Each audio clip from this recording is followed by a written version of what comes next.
Have you ever, poured your absolute heart and soul into crafting the perfect message? Oh, man. Too many times to count, honestly. Right. I mean, I'm talking about one of those really high stakes emails.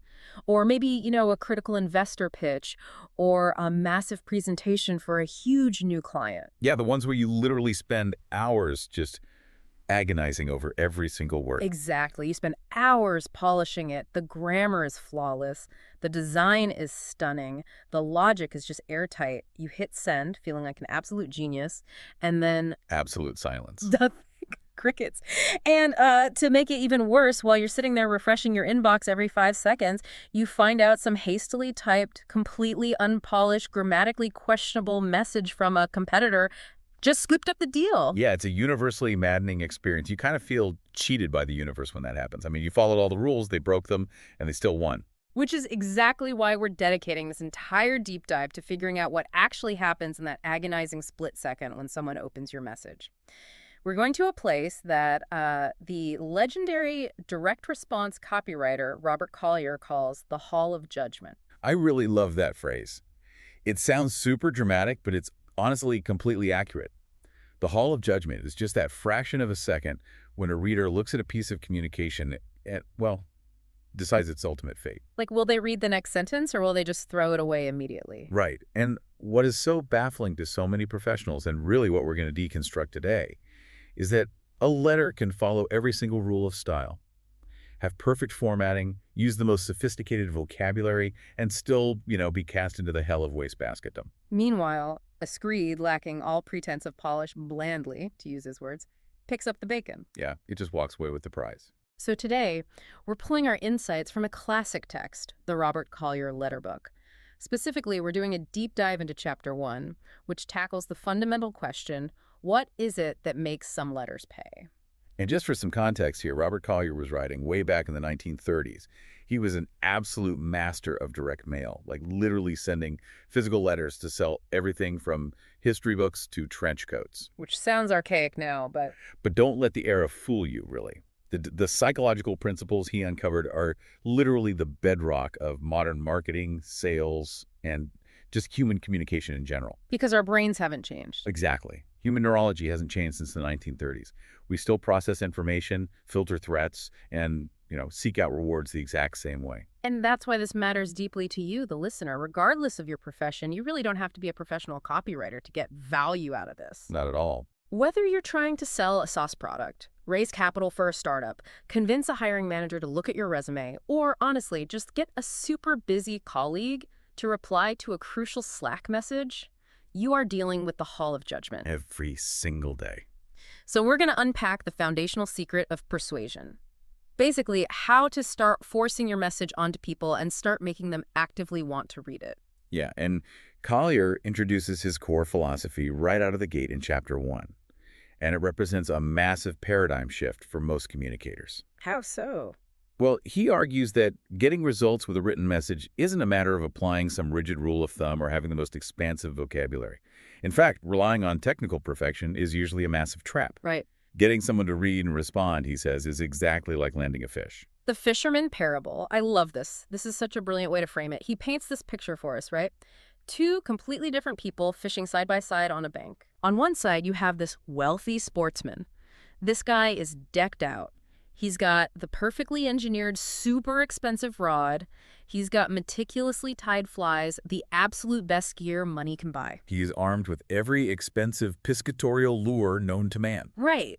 And he's catching absolutely nothing. Not a single bite. And right next to him is a ragged urchin. I sit down. Just a kid with a stick, a crude piece of string, and a bent pin. No gear, no polish whatsoever. And let me guess, this kid is pulling in fish after fish. Pulling them in constantly. It's effortless for him. When I read that, my mind immediately went to the modern corporate equivalent. I'm thinking of a company that spends $50,000, maybe $100,000 on a beautifully branded, highly cinematic corporate video. Oh, we've all seen those. Right. They hire a huge agency. They get a drone for aerial shots. The lighting is perfect. The script went through 12 rounds of legal approval. They post it on YouTube, and it gets 30 views. And most of them are probably from their own employees. Exactly. While a teenager in a messy bedroom talks into a smartphone camera for 3 minutes and gets 5 million views and 100,000 subscribers. The parallel is just perfect. And the crucial part of Collier's lesson here is diagnosing why that happens.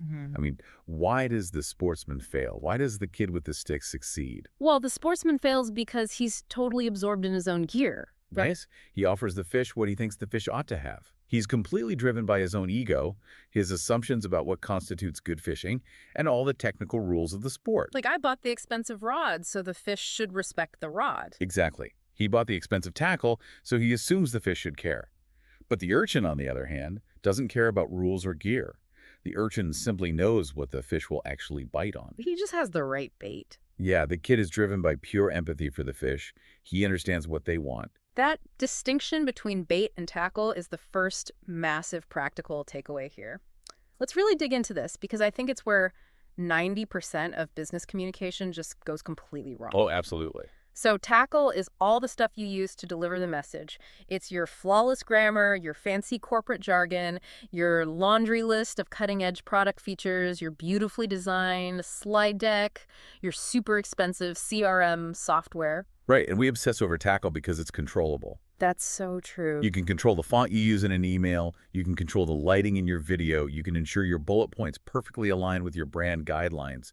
It feels really productive to tweak those things. It feels like you're doing the work of a professional. Exactly. But none of that is bait. None of it. The fish don't care about the rod. The reader doesn't care about your brand guidelines. The reader only cares about the bait, which is the actual visceral thing they want. Right. If your bait is wrong, the most expensive tackle in the world just won't get you a bite. But if your bait is right, if you are offering something they genuinely hunger for, you can deliver it on a crude string, and they will snatch it up every single time. I have to admit, I've been the sportsman more times than I can count. Oh, me too. I'll spend an hour agonizing over a single sentence in an outreach email, making sure I sound super smart and authoritative, completely forgetting to ask myself if the person receiving it even cares about the topic. You're polishing your tackle instead of checking your bait. Totally. It's human nature, though, right? To default to our own perspective. It is. We live inside our own heads, our own companies, our own quotas. But Collier pushes us to recognize that effective communication requires stepping outside of that, which actually leads us to how he defines the ultimate purpose of any letter or message. Right. He boils it down to a formula. Yeah, a formula that's basically a collision of two overlapping realities. Let's break down that formula. Because the first reality is the reader's reality. Collier says that the reader wants certain things, and the desire for those things is the dominant idea playing on a loop in their mind, like all the time, consciously or unconsciously. Everyone is walking around with a mental movie playing in their head. And the movie is always about them. It's about their struggles, their hopes, their fears. It's never about you or your product. Exactly. Maybe they're stressed about paying their mortgage this month. Maybe they are desperate to get a promotion so they can feel respected by their peers. Or maybe they're just exhausted and want a way to finish their work by 5 p.m. so they can actually see their kids. And that desire is their dominant reality. It is. And then there's the second reality, your reality. You want them to do a certain thing for you. You want them to buy your software or approve your budget request or just grant you a 20-minute meeting. So the challenge of persuasion is building a bridge between your reality and theirs. Yes, and Collier's insight here is incredibly stark. He says the only reason a person will ever do what you want them to do is if they hope it will bring them closer to their heart's desire, or out of fear that failing to do it will push their desire further away. That's it. That's it. There is literally no other mechanism for human action. This was a huge light bulb moment for me when reading the source material. It is profoundly liberating when you really internalize it. How so? Because it means you don't have to invent a new desire in your reader. You don't have to use, like, Jedi mind tricks to make someone want something out of thin air. Trying to manufacture desire is exhausting, and it honestly almost never works. Oh, it's nearly impossible to manufacture desire from scratch, especially in a short written message. Instead, your job is discovery. You just have to discover the desire that is already playing on that mental loop and then position your request as the vehicle to get them there. So if I'm selling a productivity tool, I shouldn't try to make them care about the technical architecture of my software. I shouldn't try to make them want a new dashboard. They don't care about the dashboard. Right. I need to find out that they are terrified of missing deadlines and looking incompetent to their boss. Then I frame my tool as the shield that protects them from that specific fear. Exactly. You attach your request to their existing momentum. The crucial pivot in mindset here is that you must never ask someone to do something for your reasons. Yes. The fact that I have a sales quota to meet by the end of Q3 means absolutely nothing to them. Nothing. The fact that you think your product is objectively the best on the market means nothing. You must frame your request exclusively as a stepping stone toward their goal. Okay, I'm totally with you on the theory. Framing it around their desires makes total sense. But practically speaking, how do you actually find that overlap? How do you figure out what's playing on that loop in their head, and how do you address it without coming across like a creepy mind reader or being incredibly intrusive? Well, Collier uses a brilliant real-world scenario to illustrate the wrong way and the right way to do this. He asks us to visualize a physical interruption to demonstrate what we do electronically every single day. Oh, the stranger with the coat. This is such a vivid picture. It really is. So listeners, imagine you're at a dinner party or standing outside a cafe and you are deep in a conversation with a close friend. You're talking about something incredibly important to you.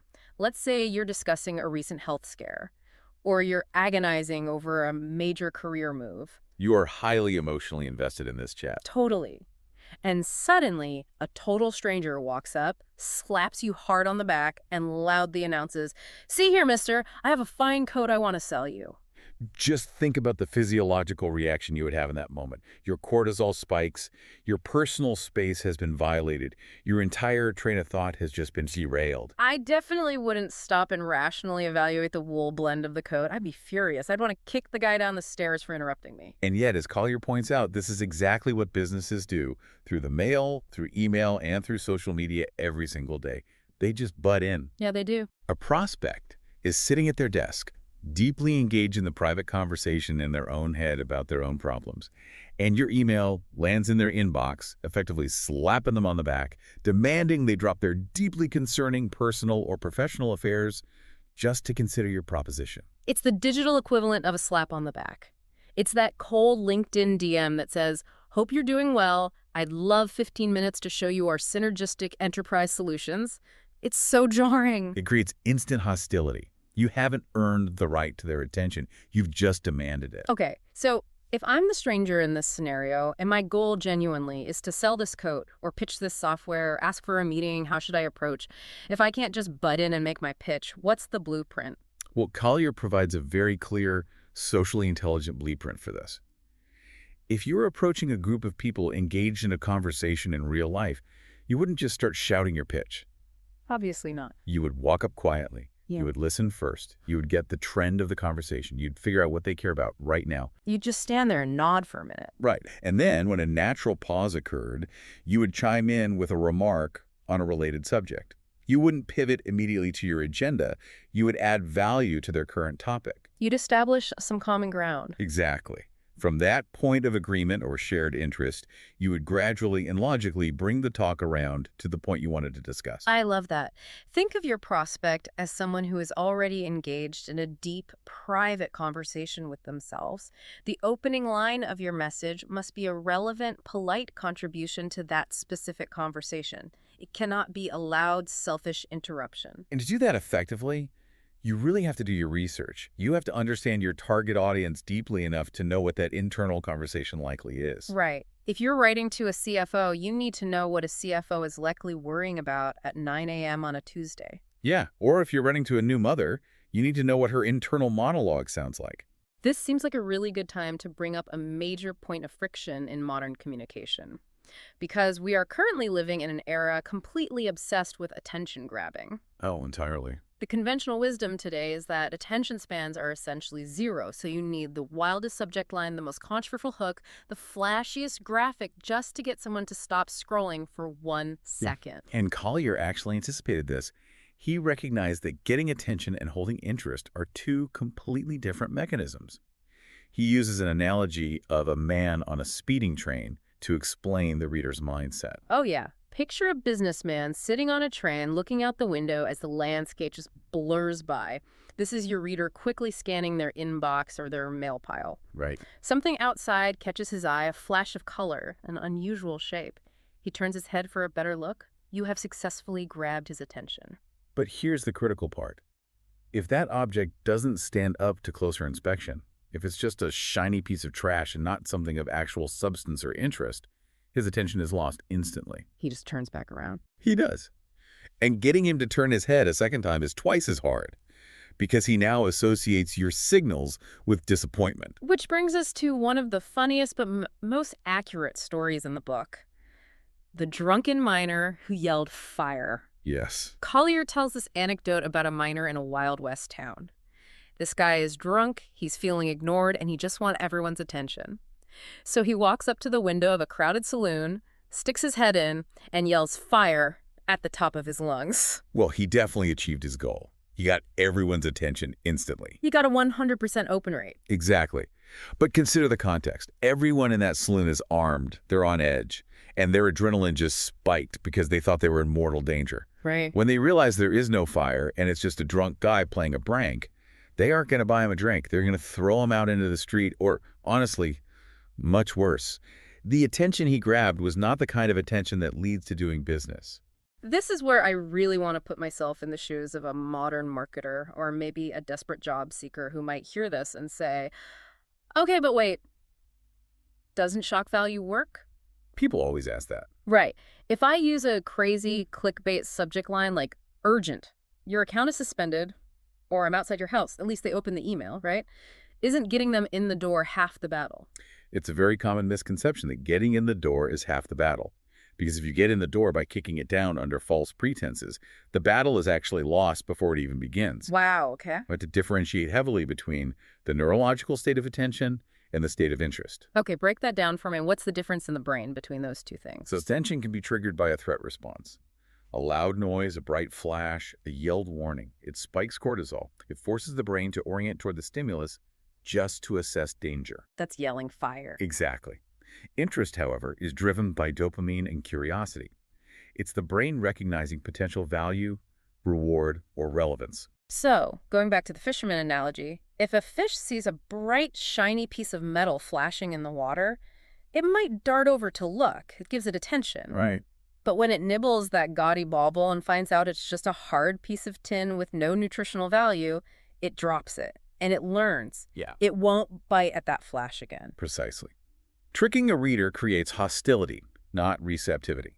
If your crazy subject line has absolutely nothing to do with the actual value you are providing in the body of the email, you haven't started a relationship. You've just annoyed them. You've wasted their time. You've burned their cognitive energy for no reason, and they will resent you for it. They will immediately hit delete and probably mark you as spam.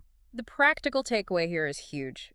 Don't yell fire just to artificially inflate your open rates. Your hook must do two things simultaneously. It must flag their attention to break the scroll, and it must logically, seamlessly tie into a genuine interest or desire they already hold. You cannot bait and switch. No, you can't. To execute that effectively, though, takes an incredible amount of empathy. And I think this is where Collier really shines. Yeah. The second half of this chapter is essentially a masterclass in empathy.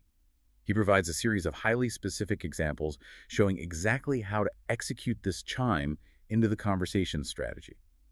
He shows how to match the reader's mental loop across vastly different demographics. I really love these examples. Let's spend some time living inside them, because seeing the strategy applied in different contexts is where the light bulb really goes on for me. He calls these avatar openings, though, he didn't use the word avatar back then. Right, that's a modern term. Let's start with the B2B reality check. Collier presents a letter written to a druggist, basically a small pharmacy owner in the 1930s. So a standard tackle-focused business letter to this druggist would just start by saying something like, "We are a premier wholesaler of pharmaceutical supplements, and we offer the best margins in the industry. Buy our new line of vitamins." Which the druggist would instantly throw in the trash, because he's getting 10 of those letters a week, and he doesn't care about your margins. But Collier's letter doesn't do that at all. It starts by listing the agonizingly trivial, frustrating tasks that make up the druggist's daily reality. Yes. It talks about the annoyance of running up to the front counter half a dozen times an hour just to sell a single postage stamp. It mentions the frustration of having to break a $5 bill so the barber next door can make change. It talks about answering the telephone only to have someone ask if a bottle of Castoria still costs 25 cents.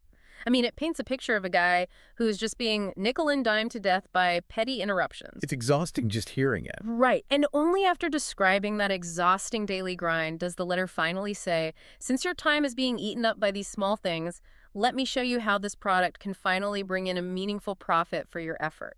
Just think about the psychological validation that happens in the druggist's mind when he reads that opening paragraph.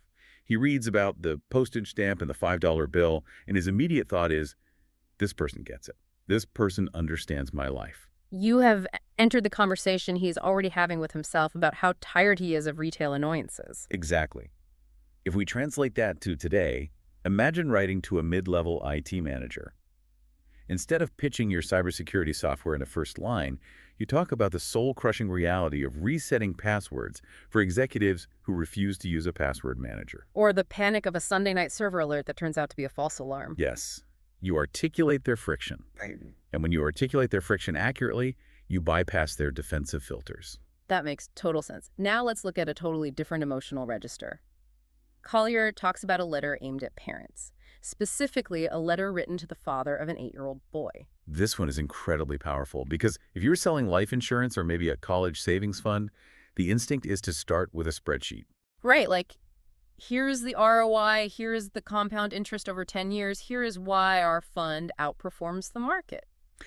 But Collier knows the father's internal loop isn't about compound interest. He doesn't wake up thinking about spreadsheets. His internal loop is about legacy. It's about pride.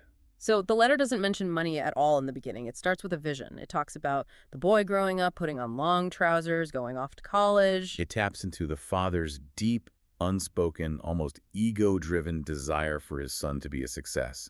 And more importantly, for his son to be proud of him. Yeah, it paints this incredibly cinematic picture of the future. The boy is a successful man, and the bankers and governors come to visit his office, and the boy introduces his dad, saying, "This is my father, boys." And then it asks the reader, how will you feel in that moment?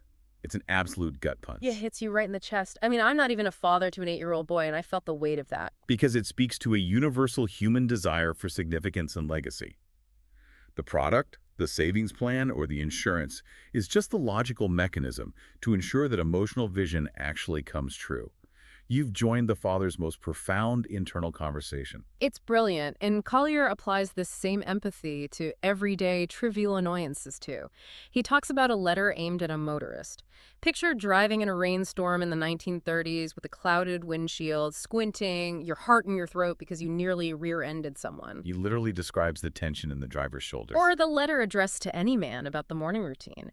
It talks about the specific grumbling frustration of waking up early and having to shave with freezing cold water because the hot water system in the house hasn't kicked in yet. It's such a minor thing, right? A cold shave. But it ruins your entire morning. Yeah. By validating that micro frustration, the writer builds massive macro trust. It's like the reader thinks, if you understand how much I hate a cold shave, well, maybe your shaving cream really is better. He even uses nostalgia as a hook, which is fascinating in a business-to-business context. We usually think of B2B communication as needing to be hyper-rational and sterile. Always strictly professional. Right. But Collier presents a letter written to an insurance agent, a hardened salesperson that starts with a childhood memory. Oh, the mud turtles. I love this one so much. The letter starts by reminiscing about being a kid in the summer, sneaking up to an old mill pond, finding a handful of rocks, and throwing them at mud turtles sunning themselves on logs. Yeah. He describes the sheer simple fun of watching the rock hit and seeing the turtles drop off into the water with one loud individual plunk. It's incredibly sensory. You can literally hear the plunk. Right. And for a moment, the insurance agent reading this isn't thinking about premium quotas or rejection rates or his boss. He's transported back to being a 10-year-old in the summer. His defenses are completely down. He's smiling. And then the writer masterfully pivots. He connects the fun of that childhood memory to the adult world of his job. How does he do it? He says essentially, remember that thrill. You can get that exact same thrill in business when you find prospects basking out in the real world and you drive a perfect pitch right next to them and watch them convert. Wow. He links the dopamine of the memory directly to the mechanics of the job. So let's synthesize this. When we look at all these examples together, the frustrated druggist, the proud father, the annoyed motorist, the nostalgic insurance agent, what is the common thread here?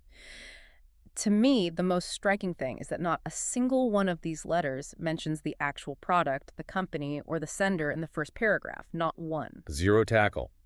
All bait. Yeah. Every single letter starts with a highly specific, emotional, or frustrating reality that the target reader is currently actively experiencing in their own life. It's all about the reader. There is a psychological rule at play here that I think is the secret engine of this entire chapter. If you can describe a person's problem or their desire better than they can describe it themselves, they will automatically assume you have the best solution. That is a profound insight. Let's really unpack why that happens. When you articulate someone's pain perfectly, you create a sense of being known. And being known is powerful. It is. Being understood is a rare and highly valued experience in human psychology. When a reader feels understood, their brain relaxes its critical defensive posture. They transition from thinking, what is this stranger trying to take from me, to thinking, this person gets me, maybe they can help me. It's like if I go to a doctor and before I even show him my rash, he says, I bet you have a burning sensation right behind your left knee that flares up at night. I don't ask to see his medical degree. No, you don't care about his credentials at that point. Right. I just say, yes, give me the pills. Because he articulated my pain perfectly, I inherently trust his cure. Exactly. And that brings us to the ultimate synthesis of Chapter 1. The secret to making a letter pay, the secret to making any communication effective and persuasive, is fundamentally an act of unselfishness. I think people view sales and marketing as inherently selfish, though. They do, but Collier's arguing the exact opposite. He is. To be successful, it requires you to step completely outside of your own ego. You have to stop obsessing over your own product's features. You have to stop worrying about your own quotas, your own timeline, and your own brilliance. Instead, you must cultivate a deep, genuine fascination with what the other person is experiencing. Yeah. You have to care about their mental loop. You have to be the urchin, studying the fish, knowing exactly what they want to eat.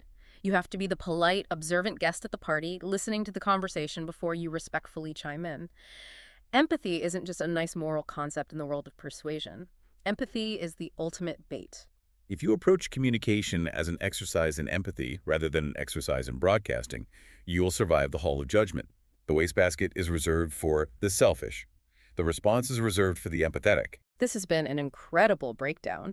The idea of trading tackle for bait completely changes how you view every email you send.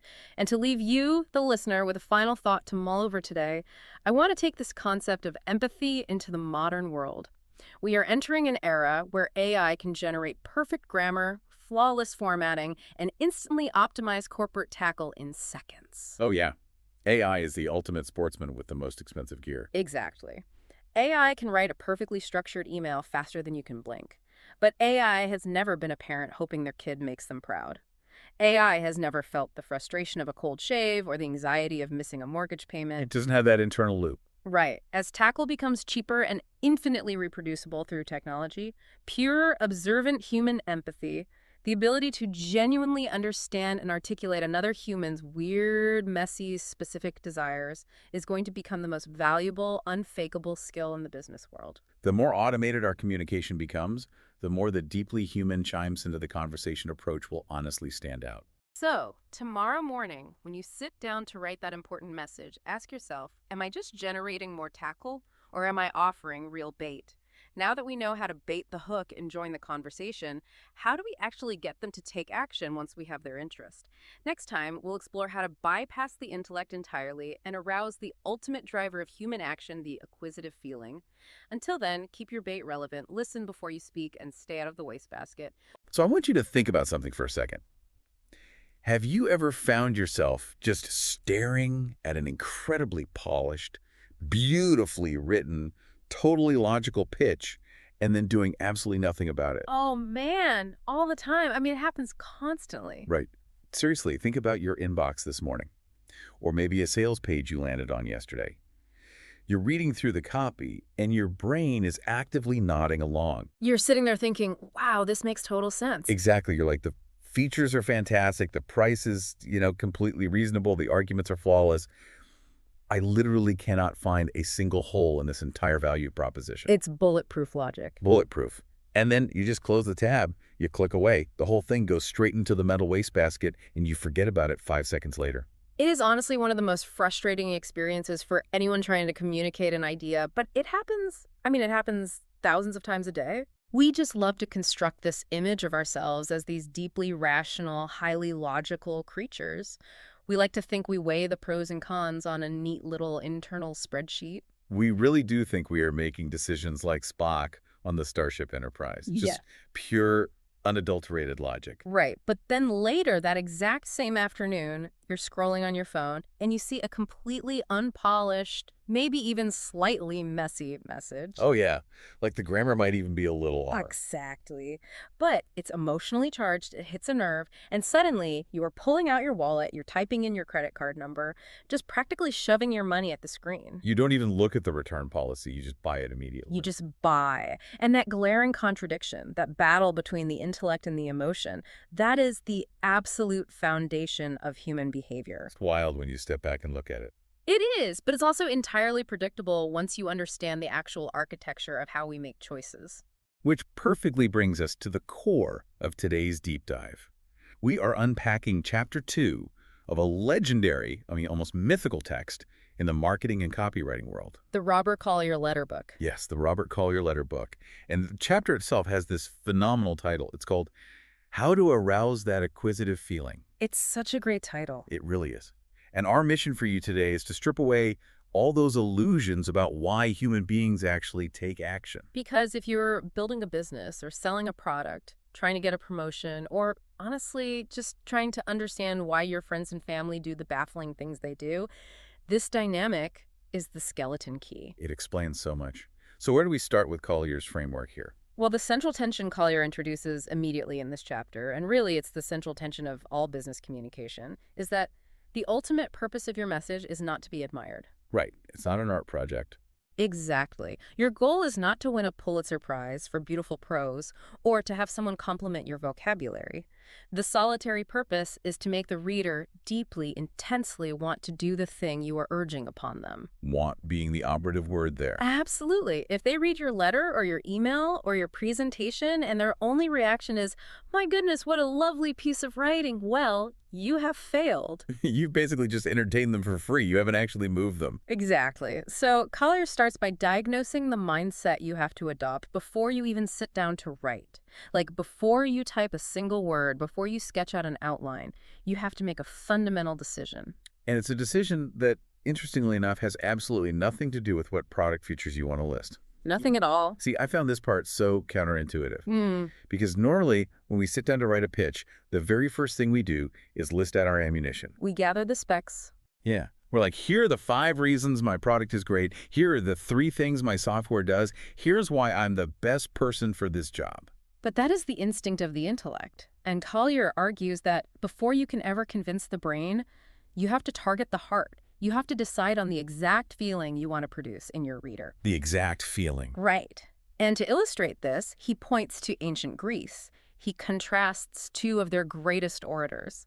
He notes that when Demosthenes' rival spoke in the public square, the crowds would gather. They would listen intently to his perfectly structured arguments. The logic was flawless, presumably. Flawless. And when he finished, they would applaud and say, "What a clever speaker." Wow. What a clever speaker. They admired the technique. They were basically observing the performance from a distance. Exactly. They were critics, not participants. But when Demosthenes spoke, the reaction was entirely different. The crowds didn't compliment his speaking skills at all. They weren't analyzing his diction. No, they didn't praise his logical transitions. When Demosthenes finished speaking, the crowd just shouted, "Let's go." Let's go. They were instantly moved to action. They wanted to march. Let's go is the exact opposite of polite applause. That is that acquisitive feeling kicking in. It's totally visceral. And that highlights the profound danger in business communication. It's the trap of cleverness. The crap of cleverness. Yeah, because cleverness draws attention to the creator. If your reader is focused on your beautiful prose, if they're noticing how witty your wordplay is, their attention is locked on you and your skills. Oh, I see. So they aren't focused on the problem anymore. Right. They're completely distracted from the action you actually want them to take. Demosthenes succeeded because he made the audience forget the speaker entirely. He made them focus exclusively on the urgent, burning need to do something about the problem he had just described. That is so powerful. And then Collier takes this heavy classical history, this story about ancient Greece, and he contrasts it with this incredibly funny formula for Parisian love letters. Oh, I love this part. It's so good. He quotes his old saying that the perfect formula for a French love letter is begin without knowing what you are going to say and end without knowing what you have said. Which, on the surface, sounds like a recipe for a completely unhinged, chaotic piece of communication. It sounds like a terrible strategy for literally anything. Right. But when you think about why it works for a love letter, it actually makes perfect sense.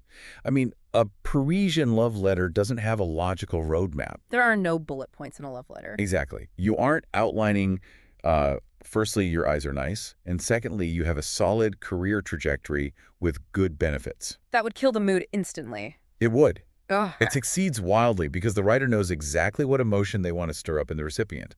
The stirring of that emotion is the entire point of the letter. Yes. Now, obviously, a business email isn't a love letter. We do need some structural purpose. We're trying to sell software or consulting or physical goods. But it fundamentally requires that exact same emotional North Star. You have to know the feeling you want to evoke before you figure out the words you're going to use to evoke it. Because if you try to bypass the emotion and go straight to the structure, you end up with a completely sterile transaction. It really made me think about going on a first date. Oh, that's a great comparison. Right, like imagine sitting down at a nice restaurant, the candles are flickering, you order a drink, and your date looks across the table and just starts reciting their resume. I have a degree in finance. Yeah. I own a reliable 2018 sedan with low mileage. I contribute 6% to my 401k, and I have a low resting heart rate. That is pure intellect. They're just giving you all the logical reasons why they are a sound investment. But there is absolutely zero spark. I mean, no one in the history of humanity has ever fallen in love with a resume. Never. You might look at that person and think, wow, they are very responsible. Right. But you aren't going to feel that undeniable urge to see them again. To get a second date, you have to evoke a feeling. You have to make the other person feel intrigued or safe or excited or just deeply understood. And that underlying architecture of human persuasion, it remains identical whether you are proposing marriage, trying to collect on a past due invoice, or selling a pair of orthopedic shoes. Orthopedic shoes, really? Seriously, you are asking a human being to do something for you.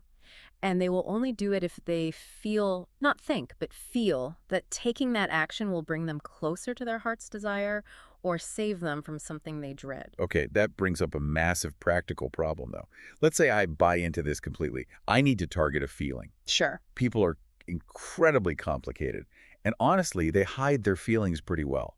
So how do I know which feeling my reader is actually experiencing when they open my letter? Well, Collier provides a very rigorous diagnostic framework for this. He doesn't just say, hey, be emotional, and then leave you to guess. Thank goodness, because I would be terrible at guessing. He insists that you put yourself completely in the reader's shoes before you draft the first sentence. You have to interrogate your own offer from their perspective. What does that look like in practice? He suggests asking yourself a series of questions, like, what would you want to know first if you were them?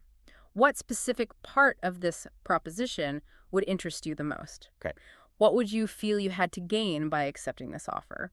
And perhaps most importantly, what would you feel you stand to lose by refusing it? You really have to get out of your own head. You can't just slap a customer on the back and say, look at this amazing coat I made. Look at this stitching. Look at the buttons. Nobody cares about the buttons until they care about what the coat does for them. Right. You have to figure out what conversation is already looping in their mind, and you have to tune your message to match that exact frequency. Precisely. If the conversation playing in their head is this quiet anxiety about looking successful to their peers, then your pitch needs to tap directly into that desire for prestige. And if they're lying awake at night, terrified of losing their retirement savings, then your pitch needs to tap into that desperate need for security. You aren't inventing the emotion out of thin air. You're simply building a bridge to the emotion that is already there, driving them behind the scenes. I love the theory here, I really do. But I always struggle when we talk about this in the abstract. How so? Well, it is very easy to say use emotion when you were selling something inherently emotional, like a luxury sports car or a romantic getaway, or even a really great perfume. Sure, the emotion is baked in. Exactly. But what happens when you are selling something incredibly dry? Yeah. The kind of thing that seems to have no emotional resonance whatsoever. Well, Collier tackles this head-on with what might be the most famous case study in the entire book. Yes. The Tale of the Two Letters used to sell H.G. Wells's Outline of History. It is a brilliant, almost clinical demonstration of intellect versus emotion in the real world. Let's really look at this because the product itself is basically a massive, heavy, multi-volume history textbook. Not exactly a romantic getaway. Not at all. And they needed to sell this massive set of books through the mail. So the first attempt, which we'll call Letter 1, was the logical approach. And if you were to analyze Letter 1 in a modern business school, you would probably give it an A. It was that good. It was structurally perfect. It followed all the traditional rules of a business letter. It was polite, it won attention, it created interest, and it described the physical product perfectly. It was packed with stats and features, right? It's heavily packed. It highlighted that this was a brand new edition, freshly revised by the author. It loudly advertised a 25% discount off the original price. Which is a solid logical hook. Very solid. It promised 4 standard library-sized books printed from brand new plates, featuring 100 new illustrations sourced from great art galleries. They really listed every single spec. Every single one. It even threw in a bonus, a year's subscription to the Review of Reviews magazine, and it gave the reader a strict 10-day decision window to create some urgency. So it laid out an airtight, rational value proposition. You are getting X amount of paper and ink, Y amount of illustrations, and Z bonus magazine, all for a heavily discounted price. Exactly. And the result of this perfect logical pitch. It was only moderately successful. Now, it's moderate. Yeah, it didn't fail entirely, but it certainly didn't set the world on fire. It was aimed squarely at the intellect. It essentially walked up to the reader and said, here is a good book at a good price. Which is fine, but it doesn't make you scream, let's go. Right. Then we get to Letter 2, the emotional approach. And when I read the breakdown of this second letter, I was honestly blown away by how audacious it is. It takes a massive swing. A huge swing. It doesn't start by talking about the physical books at all. It doesn't mention the discount. It doesn't talk about the new illustrations. It starts by asking the reader a question about dinosaur eggs. It completely shifts the paradigm of what is actually being sold. So how does it open exactly? The letter opens by asking, do you know what is the really significant thing about all these prehistoric fossils in ancient civilizations? Okay, so it hooks you with a mystery. Yes. And then it immediately answers its own question by telling you what it's not. It's not the fact that dinosaur eggs found in Mongolia are millions of years old. It's not the sheer age of the ruined temples in Mexico. It's building all this suspense. And then it pivots hard. It says the truly significant thing is that humanity is finally getting an understanding of the infinite life principle that moves the universe. It goes completely cosmic. Totally cosmic. It weaves this sweeping, epic narrative about how life, when it was pursued through the water, sought the land. How when life was stranded on the land, it evolved and grew lungs. How when it was subjected to the cold, it grew fur. It's so dramatic. It talks about this directing intelligence, this infinite energy that is always moving forward, always rising to meet every creature's need, no matter how harsh the environment. Which naturally makes you wonder, what on earth does any of this have to do with buying a 4-volume history book through the mail? Right. But the genius of Letter 2 is how it takes that epic billions of years struggle of evolution and connects it directly, personally, to the reader sitting in their living room. How do they bridge that gap? It argues that by reading H.G. Wells's history, you aren't just memorizing dates. You are gaining an understanding of your own potential. Oh, man. You are learning how to tap into that exact same infinite energy. The letter essentially says, the future is of your own making. The life principle that formed the dinosaur to meet one set of needs is not going to fail in your case. It is staggering when you put them side by side. Yeah. I mean, Letter 1 sold a book of historical facts. Letter 2 sold the reader a vision of their own limitless potential. It's brilliant. Basically told the reader that the entire history of the cosmos was leading up to their personal success, and this specific book was the key to unlocking it. And the results really speak for themselves. Letter 2 was massively, overwhelmingly successful. How successful? They sold 95,000 sets out of a 100,000 print run. They nearly sold out the entire warehouse. They did. It perfectly illustrates why appealing to the intellect is a losing battle when compared to appealing to the emotions. Letter 1 sold paper, ink, and a discount. Letter 2 sold personal power, growth, and destiny. But we also have to look closely at the mechanical structure of Letter 2. Because it doesn't just leave you floating in the cosmos. No, it doesn't. It elevates the reader's mind, makes them feel this surging, powerful potential, and then abruptly, almost brutally, It drops a last chance scarcity trigger. The transition is like whiplash. It really is. It goes from you have infinite cosmic potential and the universe is on your side, straight to, by the way, we only have 5,000 of these left. Because we did a massive bulk print run to get the price down. Right, and they're melting away at 500 a day, so you better act right now or you'll miss out forever. It uses the soaring emotion to create the intense desire, that deep craving for personal power. And then it uses the sharp scarcity to force immediate action. It refuses to let the reader just sit back in their armchair and ponder their cosmic destiny for a few weeks. Exactly. It demands they grab a pen and fill out the order postcard today. This reminds me so much of how fitness equipment is sold. Like, think about selling a treadmill. Okay, treadmill. If a company uses the letter one approach, their commercial is just going to list the motor horsepower, the exact width of the running belt, the maximum incline angles, and, the length of the warranty. It's a machine, here are the specs. Right. Which engages the intellect, but rarely makes someone pick up the phone. Nobody buys a treadmill because of the warranty length. Exactly. But if they use the letter two approach, they don't even talk about the motor.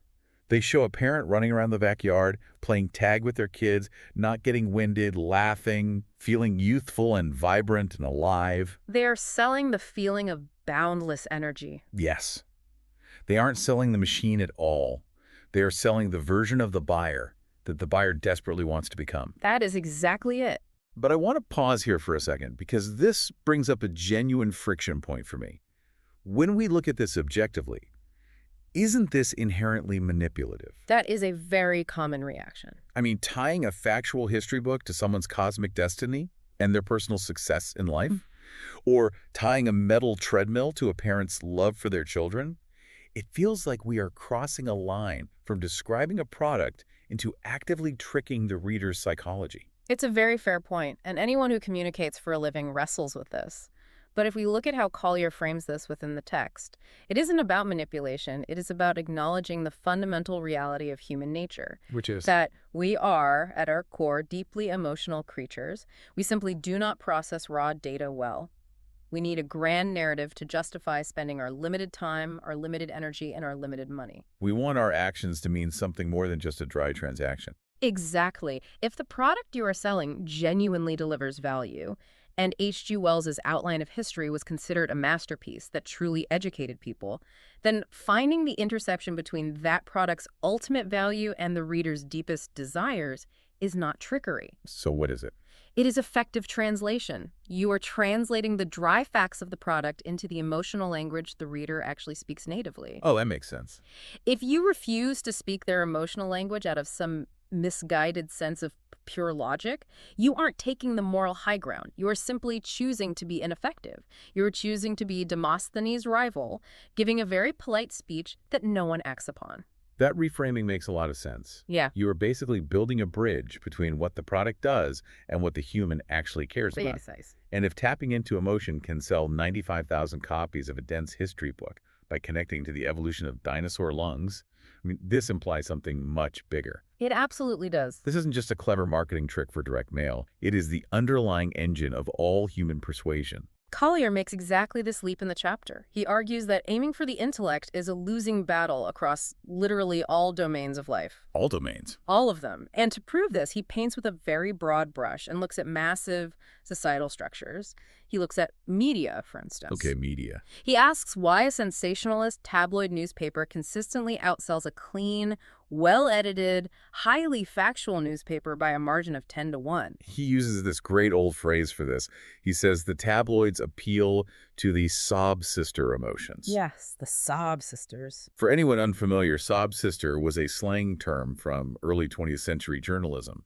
It referred to reporters, who were usually women at the time, given the pretty sexist constraints of the era, who were assigned to write overly sentimental, highly emotional human interest stories. Right, the kind of articles designed to literally make the reader sob. Exactly. It was all about shock, outrage, deep pity, and fear. And Collier's point is that while society might claim they want unbiased, dry, factual reporting, they overwhelmingly vote with their wallets for the emotional roller coaster. I mean, we see the exact same thing today. We just call it clickbait instead of sob sister journalism. Human nature hasn't changed a bit. And from media, he moves to a fascinating historical and sociological observation about massive religious movements. And we should be very, very clear here for our listeners. Both the author in the 1930s and we today are looking at this purely objectively as a clinical study in communication strategy and mass persuasion. Absolutely. We are just looking at the mechanics of how ideas spread. We are taking absolutely no sides regarding the theology or the content of these movements. None at all. But Collier points out the communication tactics of massive religious figures to show just how universal this rule is. He brings up figures like Billy Sunday and Amy Semple McPherson. Yeah. These were massive, larger-than-life evangelist figures from the early 20th century. They would roll into a city and pack these huge, sprawling tabernacles, drawing thousands and thousands of people every single night. And Collier contrasts them with ordinary, highly educated clergymen in the exact same cities. These clergymen were preaching complex theology and perfect logic, but they were preaching to completely empty pews. So what was the difference? The difference wasn't necessarily the underlying text being preached. The difference was the delivery mechanism. The wildly successful figures utilized a powerful, visceral, emotional appeal. They understood that you have to move the heart to move the body. It's that same let's go energy we talked about earlier. Exactly. Collier even points to the broad history of Islam to make his point. He notes that historically, when Muhammad's early doctrines were purely sane, moderate, and logical, they attracted very few converts. Right. It was only when vivid emotional features were added to the movement that it swept across half the civilized world. It is wild to think about the connective tissue here, like whether it's a tabloid newspaper on a newsstand, a fiery religious sermon in a tent, or a sales pitch for a history book arriving in your mailbox, the underlying human architecture is identical. The intellect can absolutely be convinced by a logical argument. You can sit there, nod your head, and say, yes, that is objectively true. Just like staring at the perfect sales pitch in your inbox. But conviction does not equal movement. Only emotion creates the urgency required for action. Logic is static. Emotion is kinetic. Which brings us to what is easily my favorite story in the entire book. Oh, the Pelton story. Yes, the A.L. Pelton case study. It is the ultimate underdog story of testing this theory with actual real-world stakes. So set the scene for this one. Okay, so we have this young guy, A.L. Pelton. He's just a bookkeeper living in a small town in Connecticut.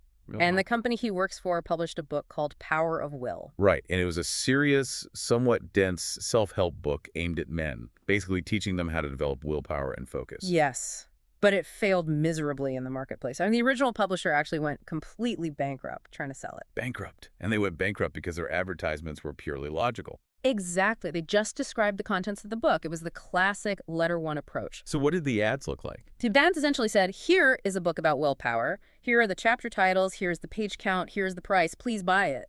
So the publishing company goes under. Mm-hmm. Pelton, the bookkeeper, who has been watching all of this happen from the sidelines, goes to the bankruptcy sale. Right. He buys the printing plates and the leftover dead stock of the books. Yeah. And he has exactly $200 left to his name. That's it. His entire life savings. $200. But he has this unshakable, burning idea that the book itself wasn't the failure. The marketing was the failure. He believed that if he stopped describing the chapters and started appealing directly to the reader's ambition, their core emotion, he could actually sell this dead inventory.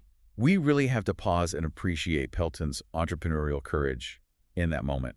I mean, it is one thing to read a book on marketing and have a neat theory. It is another thing entirely to risk the last $200 you have in the world to test it. It's an incredible risk. But his insight was profound.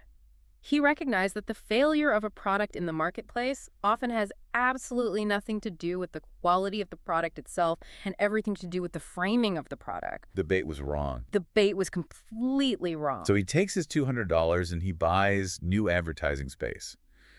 But these new ads don't mention the page count at all. No, they talk about power. They talk about success, ambition, dominating your circumstances, and rising above your peers. He targets that deep, acquisitive feeling of wanting to be a master of your own destiny. And from that $200 gamble, he generates $2,000 in direct mail orders. A tenfold return on his last dollar. And what does he do with the $2,000?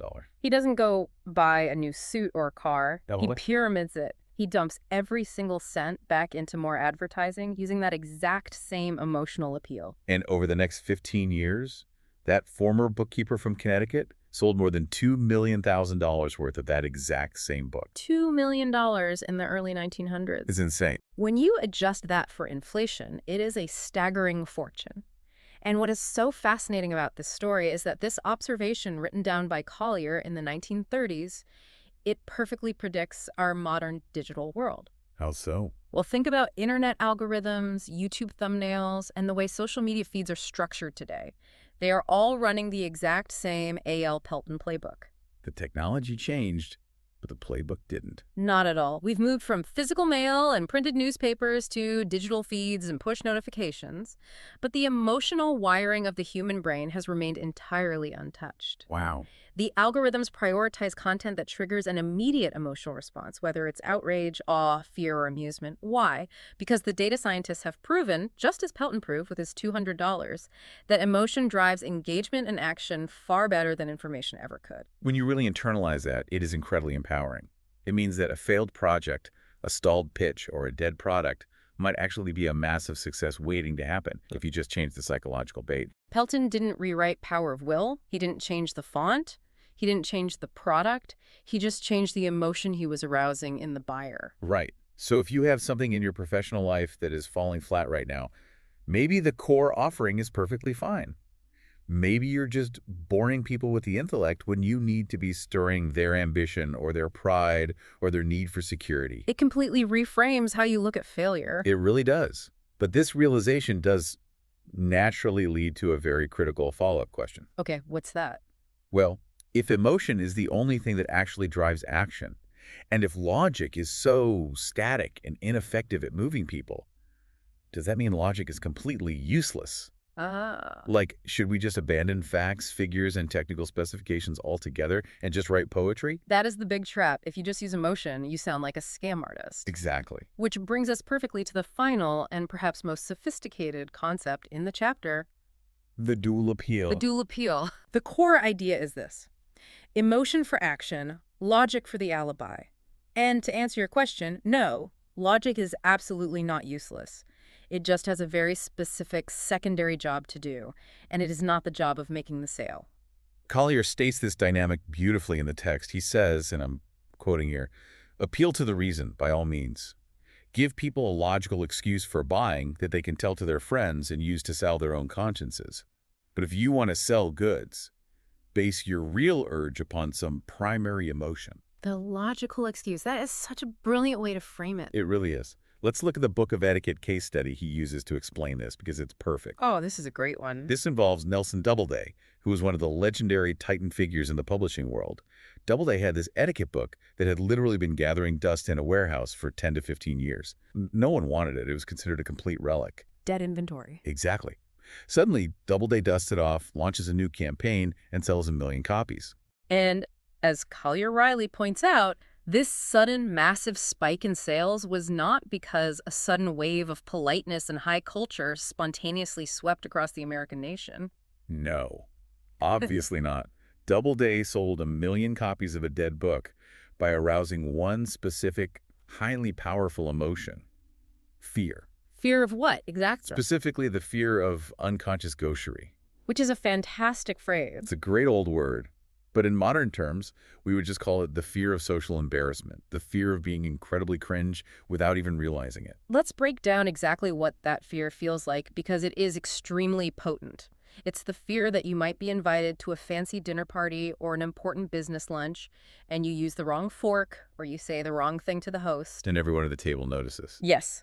And they don't say anything to you, but they exchange those little glances. Oh man, the silent judgment. It's the worst. You feel the heat rising in your cheeks. You realize you've exposed yourself as uncultured or uneducated, and you just want the floor to swallow you whole. It is a terrifying social nightmare for a lot of people, and Doubleday tapped directly into that nightmare. This is where we see the psychological concept of the logical alibi at work, right? Exactly, because human beings generally hate to admit, even in the privacy of our own minds, that we are driven by raw, base emotions like vanity, fear, greed, or deep-seated insecurity. Right. We want to view ourselves as highly rational actors making calculated, intelligent decisions. Nobody wants to admit to their spouse, hey, I bought this $50 etiquette book because I'm terrified our new neighbors think I'm a tasteless, uncultured bumpkin. No one is ever going to say that out loud. Therefore, the perfect, most effective pitch is a two-step process. First, you hit the emotion hard to create the intense, unavoidable desire. You make them vividly picture that dinner party nightmare. Exactly. You make them feel the fear of embarrassment so acutely that they absolutely must have the solution. But then, and this is the crucial second step, you immediately provide a rational, logical feature. You hand them the alibi. You say, by the way, this is a comprehensive, historically accurate, deeply researched guide to societal norms, and it is currently available at a 25% discount. The relief is instant. They buy the book because they are scared to death of looking foolish. But when their spouse sees the credit card bill and asks why they bought it, they don't mention the fear at all. They say, oh, I saw a 25% discount on a very comprehensive cultural reference text, and I thought it would be a smart addition to our library. They use the logic to justify the purchase to themselves and to others. It is the exact same mechanism at play in the H.G. Wells letter we discussed earlier. Oh, right. The emotion driving the purchase was the intoxicating feeling of cosmic potential and the epic struggle of life. The logic, the alibi they told their friends, was the 4 library-size volumes, the 100 new illustrations, and the cheap bulk print price. This is just so universally applicable. Think about a really relatable modern example, like buying a ridiculously fast, incredibly loud, wildly expensive sports car. Oh, that's the ultimate example. If we are being completely brutally honest, why does someone buy a car like that? You buy it because of how it makes you feel. You want to feel cool. You want to feel powerful. You want to hear the engine roar, and you want people on the sidewalk to turn their heads and look at you when you drive by. It is pure emotion, mostly a cocktail of vanity, pride, and maybe a little bit of a midlife crisis. But you will never, ever hear a sports car owner admit that out loud. Never. When your neighbor walks over to your driveway to admire the new car and ask why you bought it, you don't say, well, because I want people to envy me and I want to feel young again. No, you pop the hood. You pop the hood, Yeah. you point to the engine block, and you start talking about the engineering. Yeah. You talk about the torque ratios, the dual clutch transmission, the advanced safety braking system, the aerodynamic downforce, and the projected Kelley Blue Book resale value. That entire monologue is your logical alibi. It's hilarious when you think about it. And the brilliant thing is, the car manufacturer knows this perfectly well. That is exactly why their marketing material, the television commercials and the Instagram ads, are full of gorgeous, sweeping imagery, dramatic music, and roaring engine sounds to hook your emotion. Right. But then, if you look at the glossy brochure they hand you at the dealership, it is packed dense with technical specifications and engineering charts. They are literally handing you the script you need to defend your emotional purchase to your spouse, your friends, and your own conscience. Collier gives a few other great examples of this in the chapter 2, things like reducing belts, face creams, and hair tonics. The beauty industry runs on this. Absolutely. People don't buy an anti-aging face cream because reason dictates a biological need for it. Your body doesn't actually need it.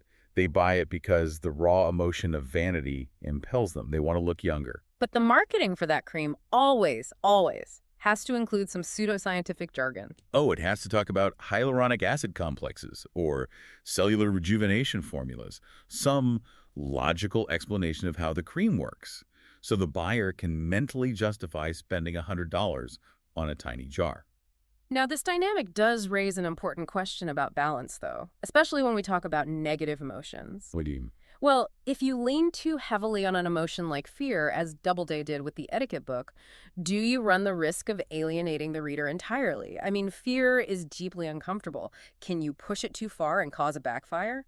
That is a really good point. Like, if you make someone feel terrible about themselves or terrified of the future, won't they just close the email to escape the bad feeling? They absolutely will, unless the fear is immediately and definitively resolved by the product itself. Oh. The brilliance of the Doubleday campaign wasn't just in poking the painful bruise of social anxiety. It was instantly offering the Book of Etiquette as the magical, impenetrable shield against that embarrassment. So the product has to be the hero.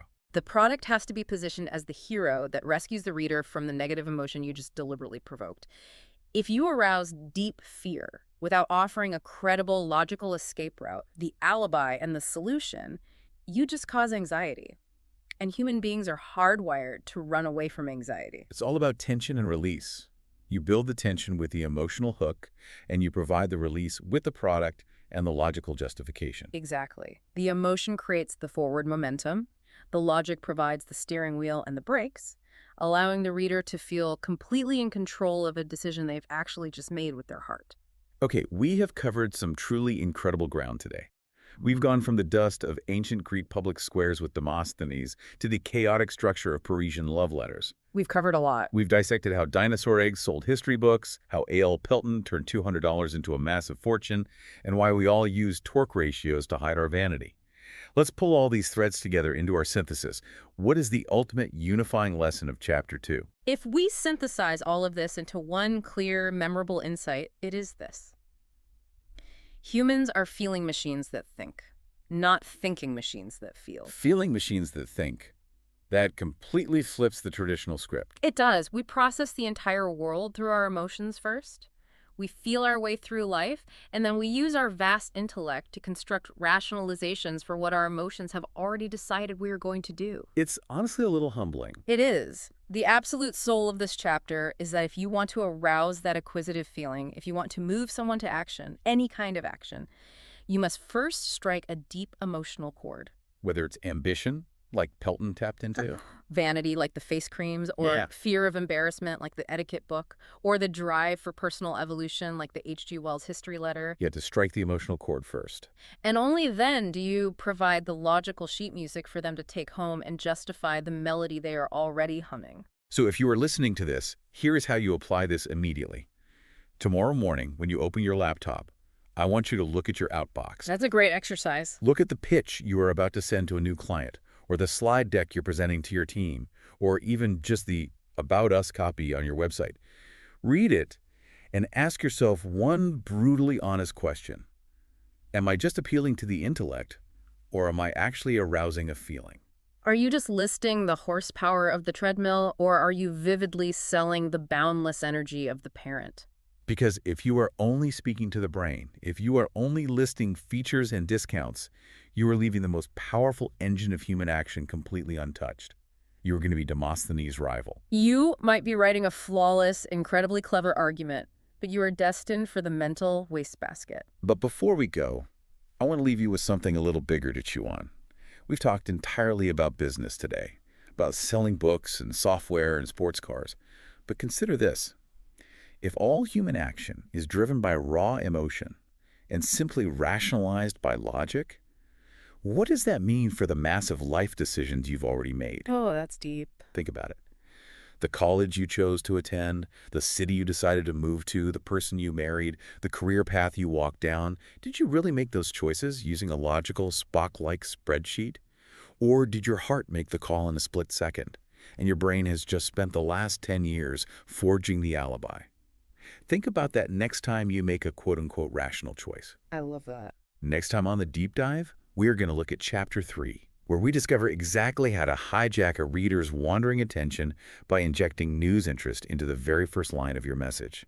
It's a fascinating psychological trick that makes it almost impossible for someone to stop reading, and you won't want to miss it. Think about your own inbox right now. Yeah. Just visualize it for a second. Oh, yeah, it's probably a nightmare for most people. Right. You've got dozens, maybe hundreds of unread messages just sitting there. Yeah. And most of them are these carefully crafted pitches from people who genuinely believe they have, something valuable to offer you. Absolutely. And they spent hours writing them. Exactly. Yet you're going to mercilessly delete like 99% of them without even opening a single one. Yep. Straight to the trash. So what makes you actually stop your hand, click on one specific message, and just completely ignore the rest? The answer, surprisingly, has absolutely nothing to do with how good the product being offered actually is. Which is a tough pill to swallow for a lot of creators. It really is. The Yeah. mechanism that makes you click is rooted entirely in human nature's endless, almost biological craving for the latest breaking news. Yeah, the tension here is really the ultimate modern dilemma for, well, anyone trying to communicate value. You might have engineered the absolute best product in the world. You might offer a service that could genuinely alter the trajectory of the recipient's life or business. But your pitch isn't just competing with other products in your category. It's competing with, what, everything else? Exactly. It's competing with 1,000 daily visceral distractions. You're up against the latest sports scores, front-page political scandals, urgent texts from family members, and just the sheer exhausting fatigue of daily life. Yeah, I mean, the recipient's attention is basically a fiercely guarded fortress. And a logical list of product benefits is simply not the key to the gate. No, it really isn't. So today's deep dive is designed to completely rewire how you think about unlocking that gate. We're dissecting Chapter 3 of Robert Collier's foundational text, the Robert Collier Letter Book. Such a classic. It really is. And the chapter is called Getting News Interest into Your Letter. You're going to learn how to hijack human curiosity using the psychology of news.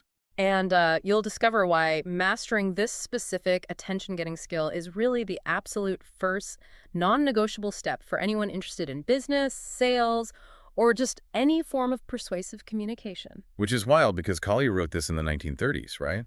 Yeah, the 1930s. Yet his diagnosis of the attention economy is basically flawless. His foundational premise is deceptively simple, which is that the world wants news. Just constantly seeking novelty. Exactly. The human mind is in a constant state of seeking out novelty. It's desperate for something to flag its jaded interest and stir its emotions. So Collier makes this really precise mechanical observation here.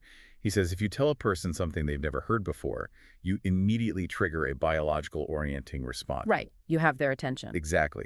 Then, if you can give that piece of news a personal twist, like if you can connect it to their survival, their wallet, or their ego, you convert that fleeting attention into sustained interest. And he makes this brilliant observation about business people specifically, which kind of shatters a very common illusion.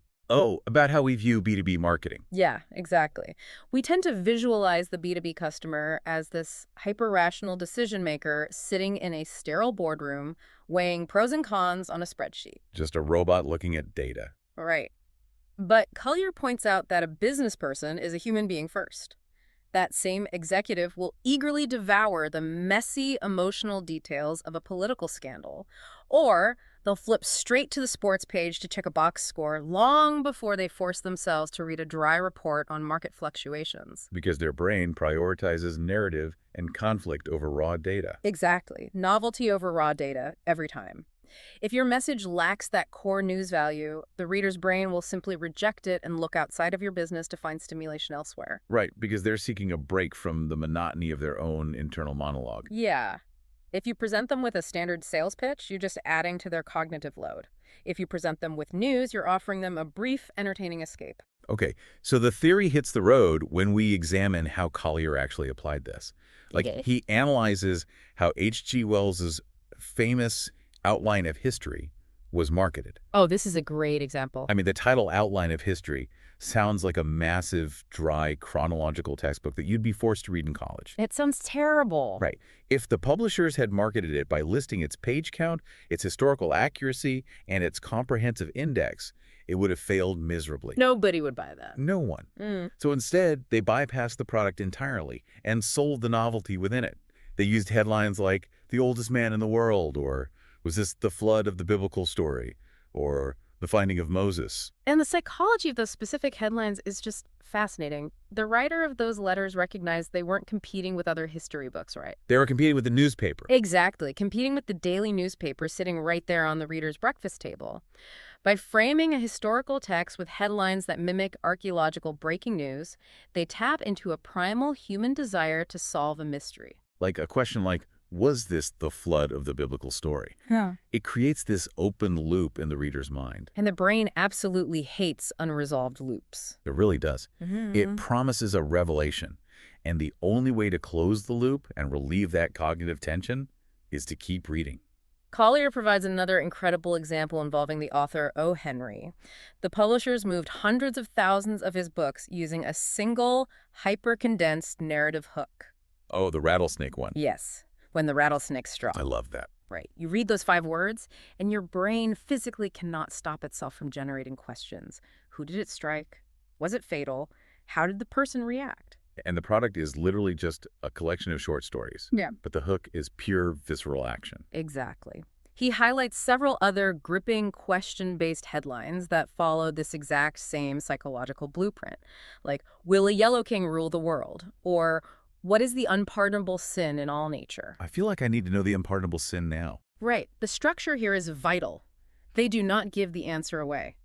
They present a scenario that's so far outside the realm of the reader's daily mundane experience that the sheer contrast forces them to pay attention. Yeah, it's nearly impossible for a reader to be so completely blasé that they wouldn't read at least the next few lines to discover the answer to the unpardonable sin in all nature. It's just human nature to want to know. But, okay, I have to pause here because there's an obvious modern parallel that requires some scrutiny, I think. Oh, I know where you're going with that. Yeah. When we talk about headlines like "When the Rattlesnake Struck" or "The Unpardonable Sin in All Nature," the immediate comparison is to modern YouTube thumbnails or digital clickbait. Yeah, the big red arrows. The big red arrows, the shocked faces, the hyperbolic questions. It raises a legitimate concern, you know? Aren't we just tricking the reader into paying attention? It's a fair question. Because if the goal is long-term persuasion, utilizing a sensationalized trick seems like a fast track to destroying your credibility. But Collier's drunken miner analogy addresses this perfectly. Yeah, the drunken miner analogy is really the cornerstone of understanding ethical persuasion in this context. Can you break that down for us? Sure.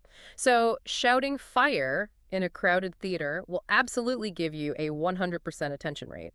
But, as Collier illustrates with a story from a previous chapter, if a drunken miner sticks his head into a crowded saloon and yells, "Fire!"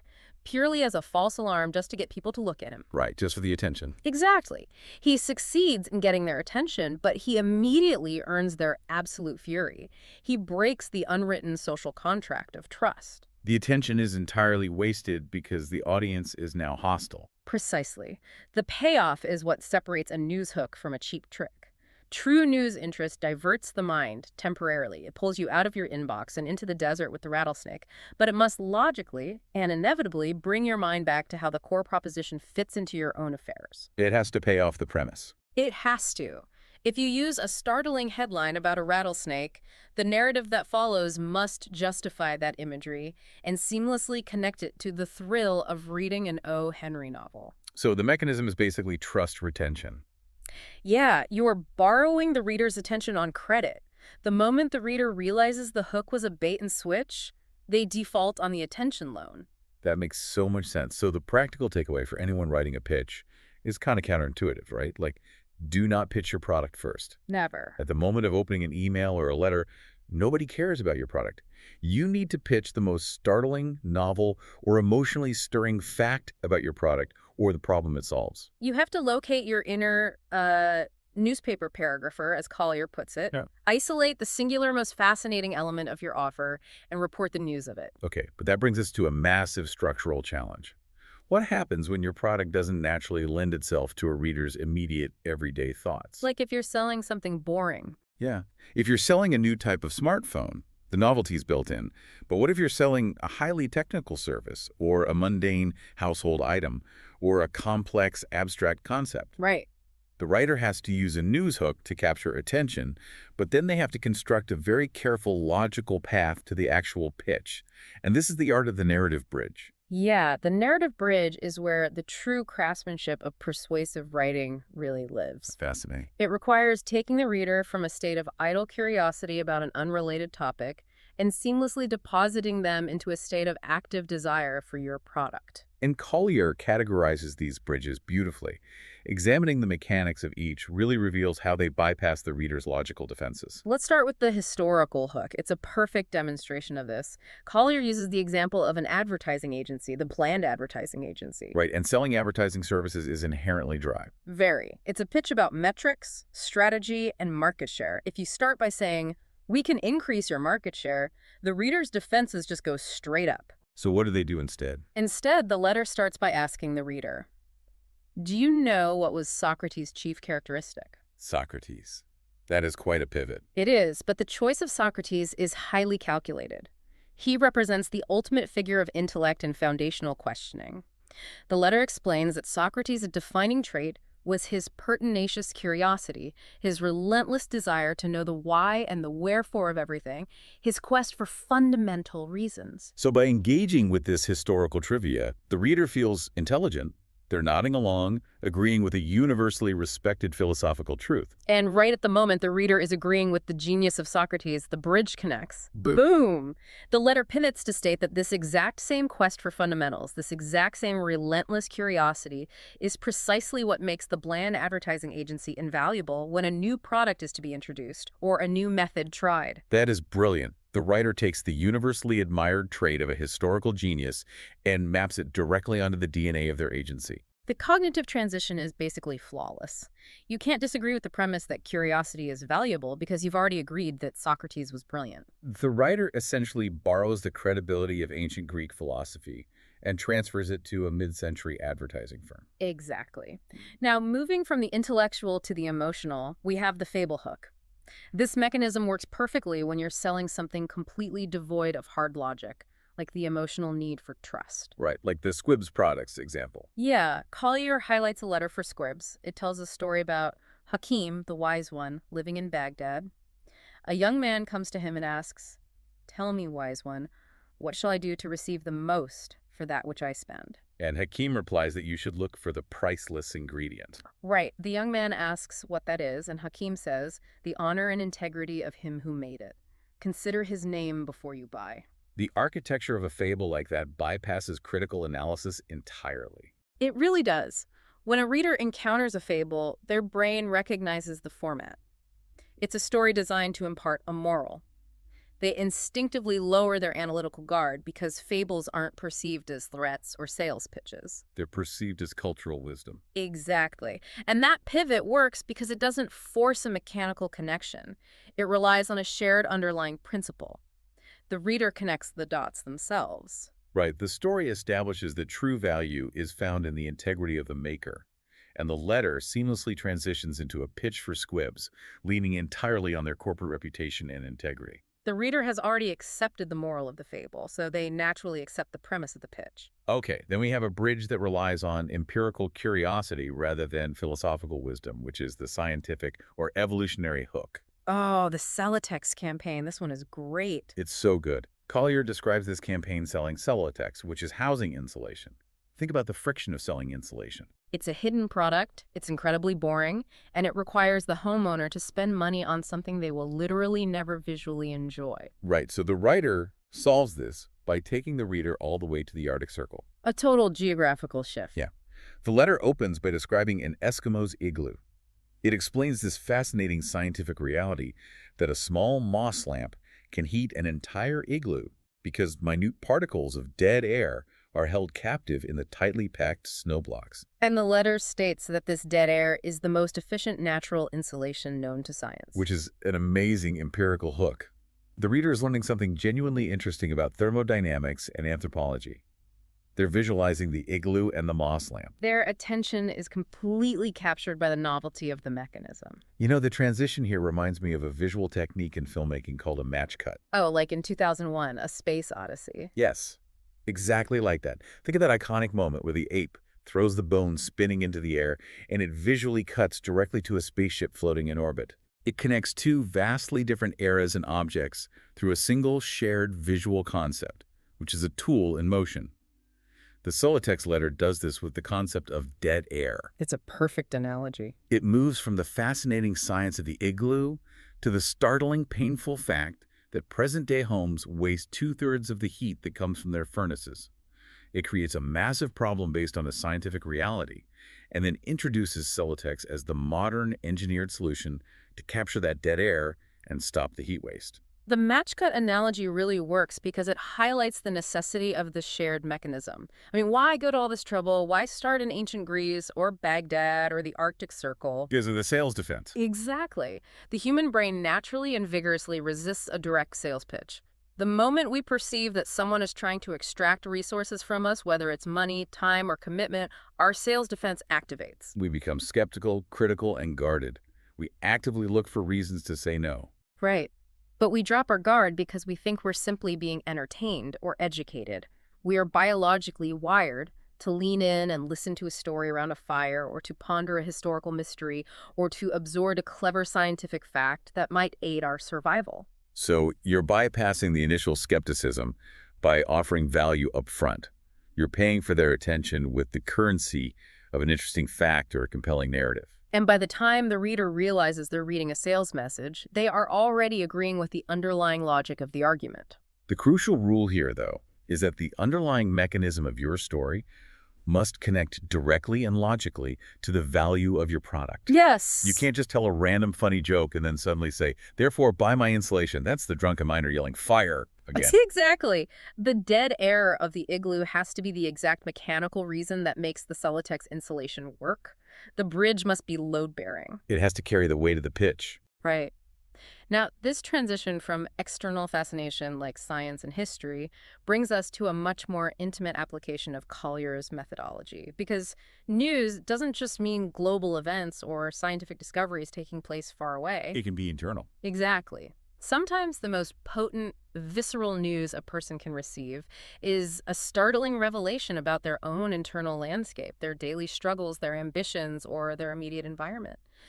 We can classify this as the empathy hook. The empathy hook is where copywriting essentially becomes applied psychology. These hooks hit incredibly close to home. Yeah, and Collier gives us situational examples that tap right into the neuroses of the reader. Let's start with the ambition hook. Okay, the buggy example. Right. He quotes a letter that opens by tracing the massive evolution of human travel. It points out that your grandfather, riding in his buggy, traveled no faster than Julius Caesar did centuries prior. Yeah. Then suddenly, the automobile unshackles our modern generation. Miles shrivel into mere minutes. The pacing of those opening sentences is designed to create a sense of immense, accelerated progress. It makes the reader feel like they're standing in the middle of a rushing river of history. It elevates their perspective entirely. And then, the writer brilliantly forces that macro perspective inward. The pivot asks this devastating question. Have you ever stopped to think that the average man's brain wastes more energy than an old rattlebox steam engine? That is a harsh pivot. It argues that knowing how to apply your brain power, how to concentrate and harness that energy, is the only thing that separates a leader from a follower in this new, fast-paced era.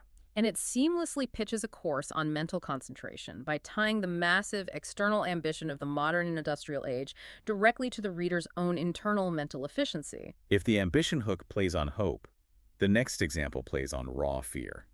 Yeah, we can call it the anxiety or pain point hook. This approach is remarkably direct and just strips away all the narrative dressing entirely.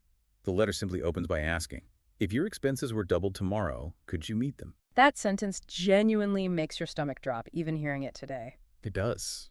It forces an immediate, involuntary calculation in the reader's mind. It forces that calculation because it isolates a highly specific, universally terrifying financial anxiety. It doesn't ask, do you want to make more money?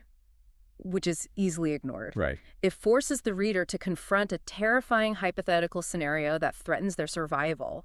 It uses that immediate spiked tension to sell correspondence courses designed to help the reader earn a salary raise. It throws the reader into deep water and immediately tosses them a life preserver. Exactly.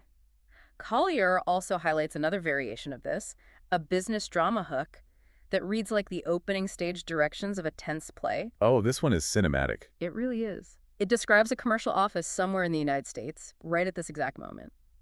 An important executive is sitting back in his chair, quietly studying a list of names on a sheet of white paper. And a highly paid position of responsibility is open. Right, and he's looking at the names, asking himself, where can I find the man? And then the letter drops the hammer. Your name may be on it. The psychological impact of that imagery is profound. It takes the abstract, often frustratingly slow idea of career advancement and makes it incredibly concrete and urgent. It creates immediate high-stakes personal drama.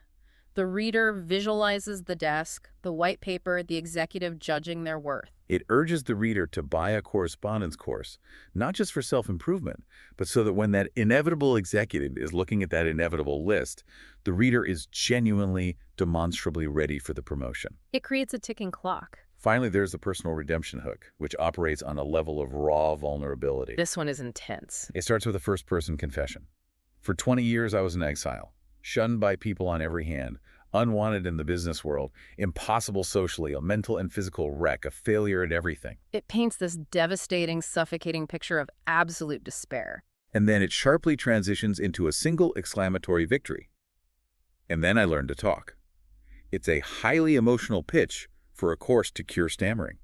Looking closely at all four of these situational examples, the ambition of the automobile, the anxiety of doubled expenses, the career drama of the hidden executive, the personal redemption of the stammerer, What they share is an intense laser focus on the internal emotional landscape of the reader. They don't talk about the courses being offered, do they? No, they talk about the emotional state the reader is currently trapped in or desires to reach. When I read these examples, I have to admit they feel incredibly intimate, almost uncomfortably so. Yeah, they do. It feels like a stranger has somehow read your private diary and is reciting it back to you. The question is, how does a writer balance being that engaging and that empathetic without crossing the line into being creepy, presumptuous, or overly invasive? It's a fine line. The distinction is vital, and it relies on a very specific psychological mechanism. These examples succeed and avoid triggering the reader's privacy defenses precisely because they describe a universal human condition neutrally. Neutrally, that's the key word. Yes. They describe the heavy burden of debt, the burning yearning of ambition, the quiet terror of being overlooked, but they do it broadly enough that the reader feels safe. The writer isn't saying, I know you personally have $5,000 in credit card debt and your boss hates you. Exactly. The writer's asking, could you survive if your expenses doubled?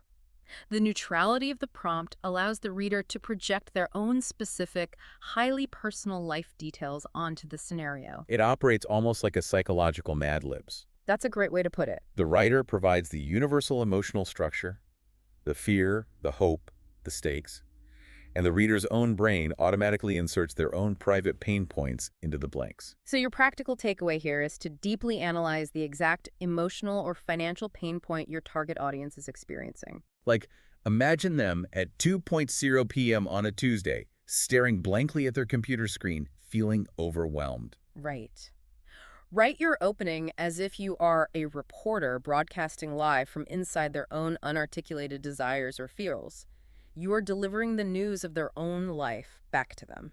Okay, up to this point, our entire analysis has been focused on the cognitive architecture of the words on the page.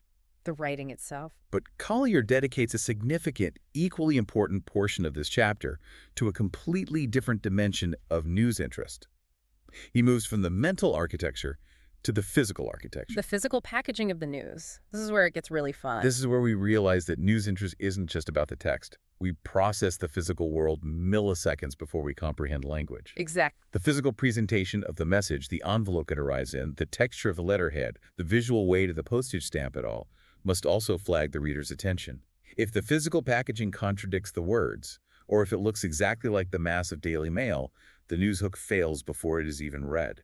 Collier views every single physical element of a mailing as a critical opportunity to communicate value, generate curiosity, or bypass defenses. He starts right at the outermost layer, doesn't he? He starts at the very first thing the reader visually processes, which is the envelope. He discusses the strategy of printing catchphrases directly on the outside of envelopes. Like little billboards. Right. He notes that major publications like the Literary Digest use this incredibly effectively on their third-class mail to immediately hook the eye and signal that the contents were timely and urgent. But he immediately provides a contrasting strategy, showing that context dictates the tactic. Oh, the plain envelope. Yeah. He contrasts the loud catchphrase with the use of plain, unadorned corner cards on first-class mail. And the logic is brilliant. A plain envelope with a first-class stamp simulates a personal, private message. It deliberately does not look like an advertisement. Exactly. It looks exactly like a letter from a close friend or a serious business associate. It bypasses the junk mail filter in the brain. And then he mentions this wild, labor-intensive stunt. The photo. Yes.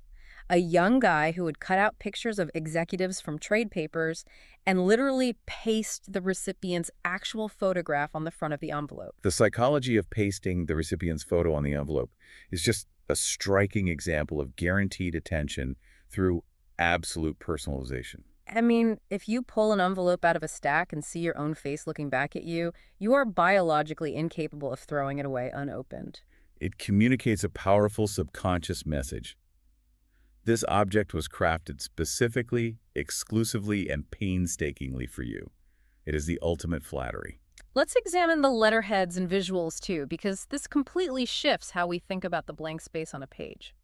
Yeah, Collier talks about Nelson Doubleday, the famous publisher. Doubleday was trying to sell the little nature library. He took his standard corporate plain letterhead and simply by lithographing a beautiful nature scene, birds, woods, flowers across the top, and trailing down one side of the paper, he actually doubled the number of orders he received. He doubled his revenue without changing a single word of the copy. The cognitive mechanism at play here is visual priming, but Collier is quick to provide a crucial caveat.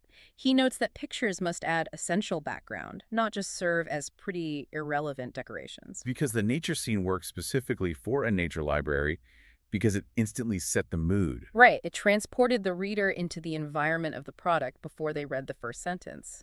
If you put that same nature scene on a letter selling industrial machinery, it would create cognitive dissonance and lower response rates. He gives another example of selling large gravure prints of famous pictures.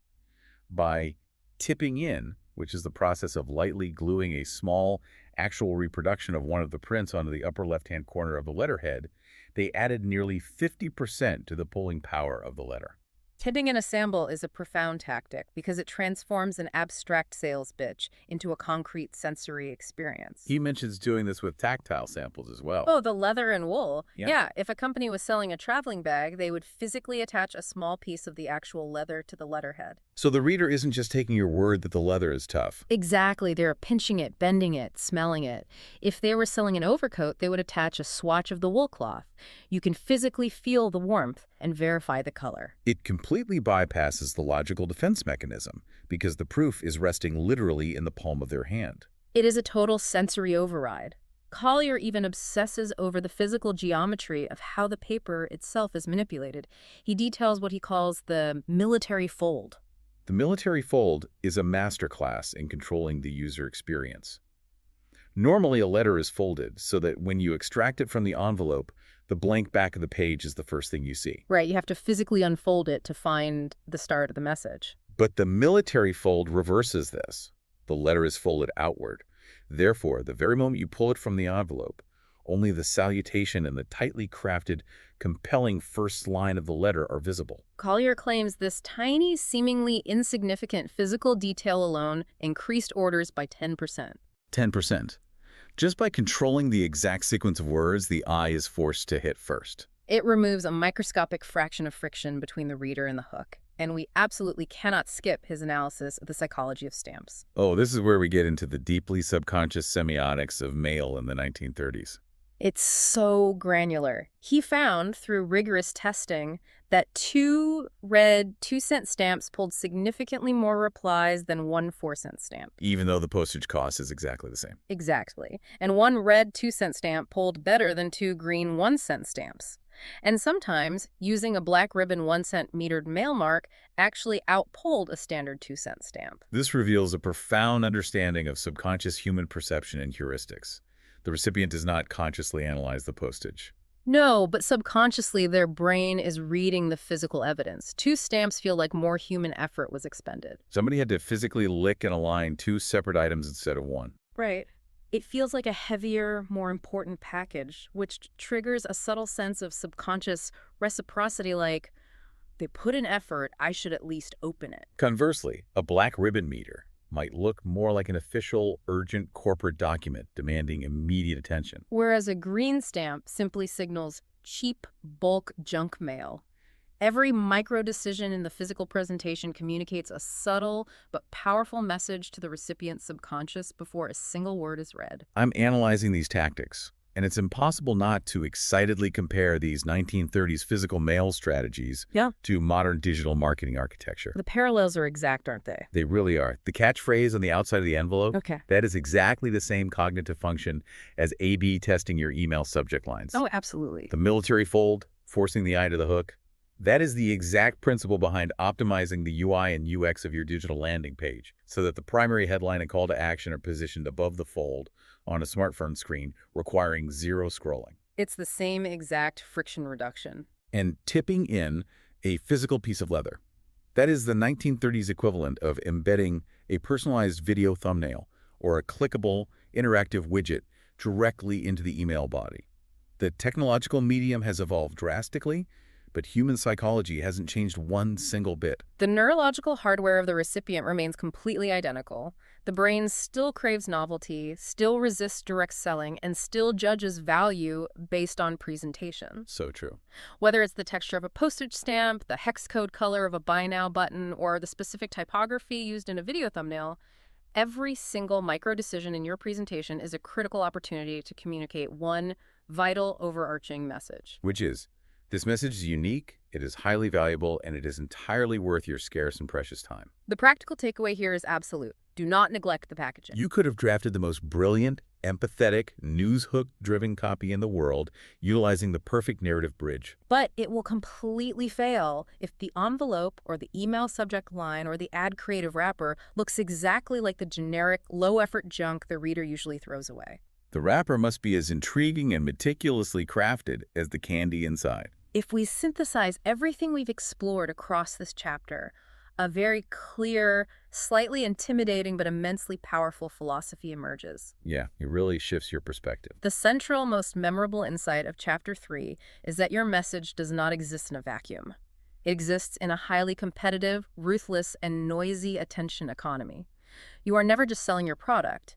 You are fighting for scraps of the reader's time against everything else in their life. To get a reader to care about your product, to even momentarily consider your pitch, you must first give them a gift. The gift of entertainment. Exactly. You must offer them the gift of entertainment, of intense intellectual curiosity, or of deep, resonant emotional empathy. You must dress your core proposition in the clothes of breaking news or compelling narrative. Collier proves beyond a shadow of a doubt that how you deliver the message, the bridge you meticulously build to cross into the reader's mind, is just as vital as what the underlying message actually is. It fundamentally comes down to respecting the reader's time and understanding their natural human desires. You are aligning your offer with their biological drive for novelty rather than fighting against it. Now that you know how to hijack their attention with the psychology of news and how to build a bridge to your product, a new challenge arises. How do you paint a picture in their mind so vivid, so tangible, that they can't help but desperately want what you're selling? That's the next step. We'll uncover the mechanics of visual persuasion next time as we dive into Chapter 4, Word Pictures that Make People Want Your Product. Should be a great one. But until then, I want to leave you with the thought that builds on everything we've discussed today about the permanence of human psychology. Oh. If our biological sales defense and our craving for novelty haven't changed since Collier wrote these words in the 1930s, what happens tomorrow? We're entering an era where AI can instantly generate, analyze, and A/B test a million different empathy hooks, perfectly personalizing the exact anxieties and ambitions of every single individual on a massive scale. That is a terrifying thought. If the narrative bridges become entirely automated and perfectly tailored to your deepest fears and hopes in real time, are we approaching a horizon where our natural biological defenses against persuasion become entirely obsolete? Keep that in mind the next time you click. Have you ever read a product description so good you could literally, I don't know, taste the food or feel the fabric or hear the engine roar, even though you were just staring at black ink on a white page? Oh man, when it hits you like that, it's almost like magic. Right. Like, why do some pitches completely put us to sleep while others instantly make us reach for our wallets? It's the million-dollar question, honestly. It really is. So, today we are jumping into a deep dive on exactly that. We're exploring Chapter 4 of Robert Collier's classic letter book. It's titled Word Pictures That Make People Want Your Product. Such a great chapter. And in just the next hour or so, you're going to learn the actual psychological mechanics of how to paint images in a customer's mind. Because whether you're, writing a cold email, pitching a startup, or just trying to persuade someone, mastering this specific skill is, frankly, the ultimate competitive advantage. Yeah, I mean, our mission for this deep dive is to extract the exact formulas Collier uses. Because he doesn't just guess. He completely bypasses the logical brain and taps directly into the imagination. Which is wild, because he was doing this in the 1920s, way before modern neuroscience. Exactly. Decades before we had fMRI machines to prove him right, he just understood human cognition. So I want to start with Collier's foundational premise, which is basically an absolute rejection of how 99% of people write business pitches today. You're talking about the abstract list. Yes. When most of us sit down to pitch something, our immediate instinct is just to list things out. Firstly, it's efficient. Secondly, it's cost-effective. Thirdly, it's robust. It's agonizing to read. It really is. And Collier says starting a pitch like that is the equivalent of an old-time preacher reading a dry sermon. It just puts the audience to sleep. Well, and there's a very specific mechanical reason for why that happens. The human mind simply does not process information in abstract lists. It just rejects it. Yeah, basically. When you feed the brain a list of abstract concepts like efficiency or robustness, it requires a massive amount of caloric energy to process. Oh, interesting. So it's a literal energy drain. Completely. The cognitive load is incredibly high. The brain has to take those abstract words, try to translate them into something meaningful, and then somehow file them away. So most of the time, the brain just refuses to do the work. It takes the path of least resistance, which is to just ignore you. Okay, so if lists burn way too many cognitive calories, what are we supposed to do instead? Pictures. The mind thinks in pictures. Like the old cliche, right? A picture's worth 1,000 words. Right. But Collier takes that a step further. He argues that one clear picture, built up by your words, is actually more potent than any artist's brush. But wait, why would a word picture be more powerful than an actual photograph? Because, I mean, in today's highly visual world, if I'm selling something, surely a 4K video is better than a paragraph of text. You would think so, but not necessarily. It all comes down to who is actually doing the work. What do you mean by that? Well, when you show someone a 4K photograph, you are dictating every single pixel of that reality. It's a completely passive experience for the viewer. But when you build a word picture, the reader has to color that picture in using their own imagination. Oh, wow. So they're filling in the blanks. Exactly. You provide the framework, but their brain provides the textures, the memories, the emotional resonance. That personal imagination is so much more potent because it's intimately customized to the person experiencing it. So you're giving them the coloring book, but they get to choose the crayons. That is a perfect way to put it. But, and this is the tricky part, you can't just throw a bunch of descriptive words onto a page and hope they form a picture. There's a whole architecture to it. Right. And Collier uses this analogy of building a house. He says you don't start building a house by hanging a single window in midair. Right, that would be absurd. You don't start with a floating roof or like decorative trim. You have to lay a solid foundation first. Then you put up a framework, and only then do you logically add the pieces. Which is where Washington Irving comes in. Yes. Okay, I want to bring this up because it's such a fascinating example for a business book. Collier quotes Irving's description of Ichabod Crane from The Legend of Sleepy Hollow. It's a masterpiece of a sentence. It really is. I'm going to read it exactly as Collier has it. He writes, "He was tall but exceedingly lank, with narrow sloping shoulders, long arms and legs, hands that dangled a mile out of his sleeves, and his whole framework most loosely hung together." You just instantly see this gawky, scarecrow-like guy shambling down a dirt road. You totally do. But, okay, let's unpack this for a second because I want to push back slightly. Go for it. Ichabod Crane is great literature, obviously. But how does describing a gawky schoolmaster help me sell, I don't know, enterprise software or consulting services? Like, if I'm talking to a chief supply chain officer, grounding my pitch in shoulders and arms feels like I'm dumbing it down. I hear that a lot, actually. But you have to look at the mechanics of what Irving did in that quote. He didn't just say he was ugly and awkward. Because that would just be another abstract list. Exactly. If he had said that, your mind would have to work too hard to picture what ugly and awkward means in this context.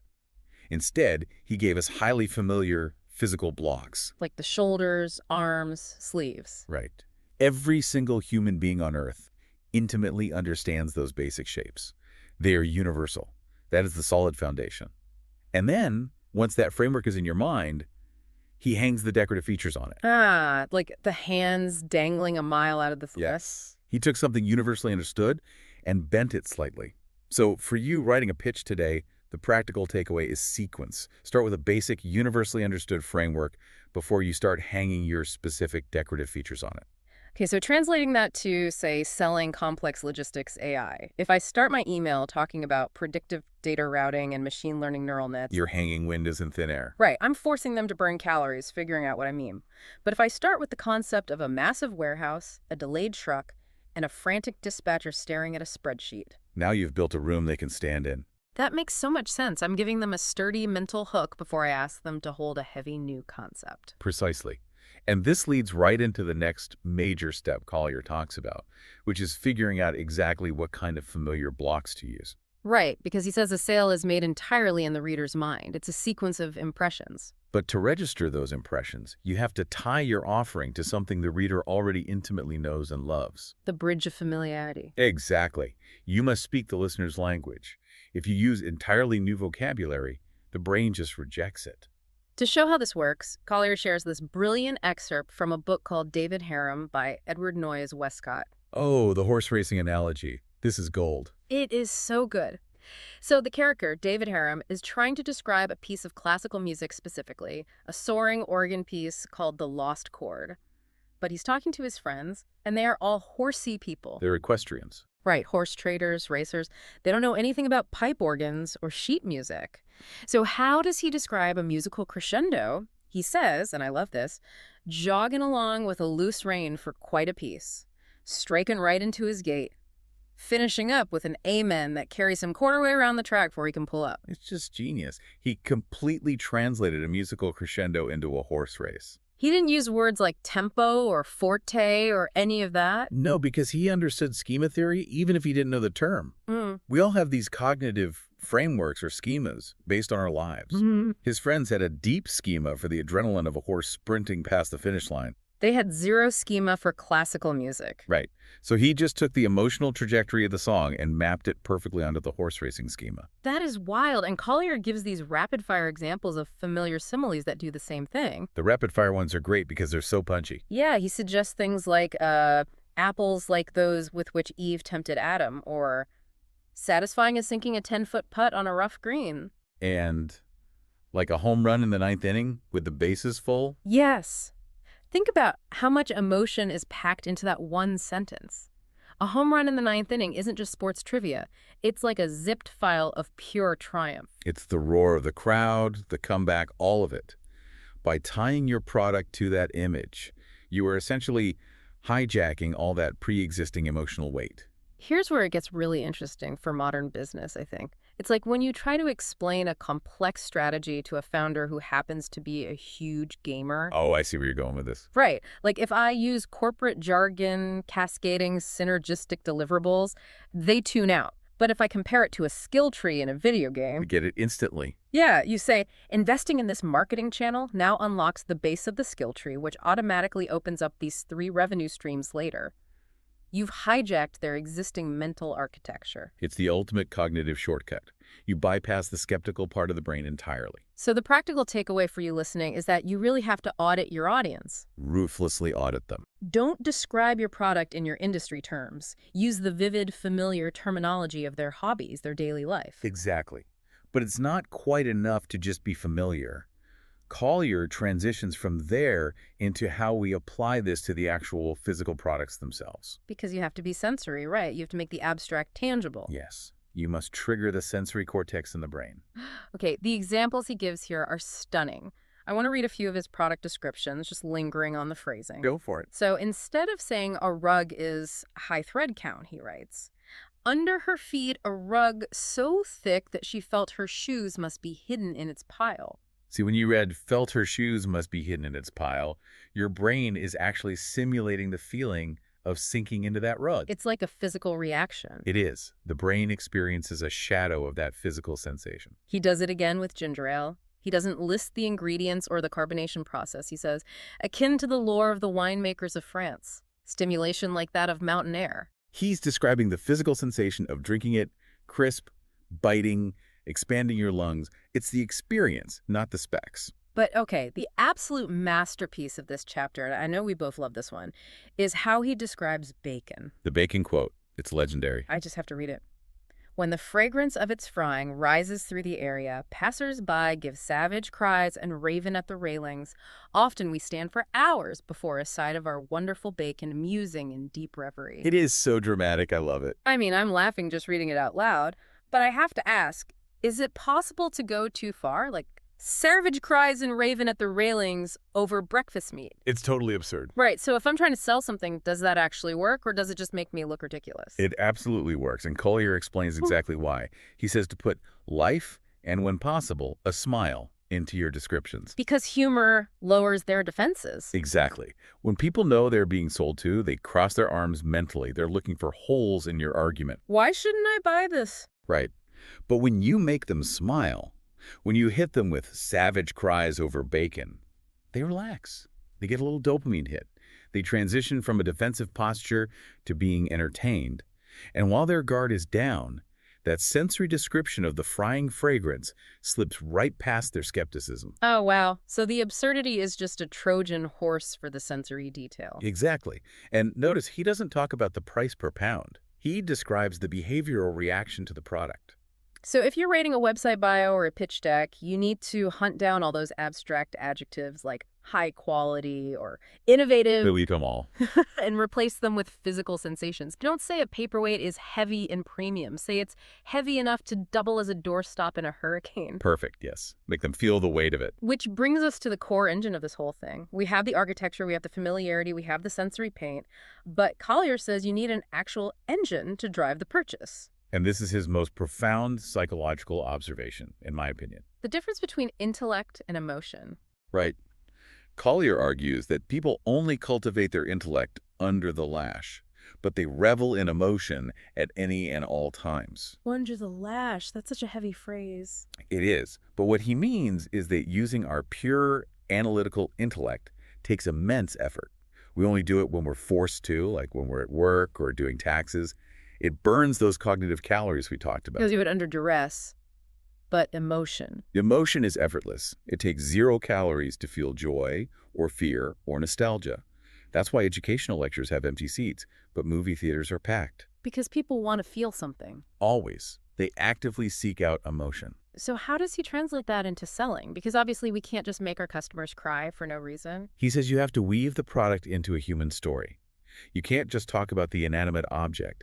It has to be a catalyst for a human experience. Let's talk about the mustard example from the text. Oh, this one is brilliant. He says, if you're selling mustard, don't talk about the vinegar or the turmeric. Nobody cares. Instead, you tell the story of a girl planning a picnic.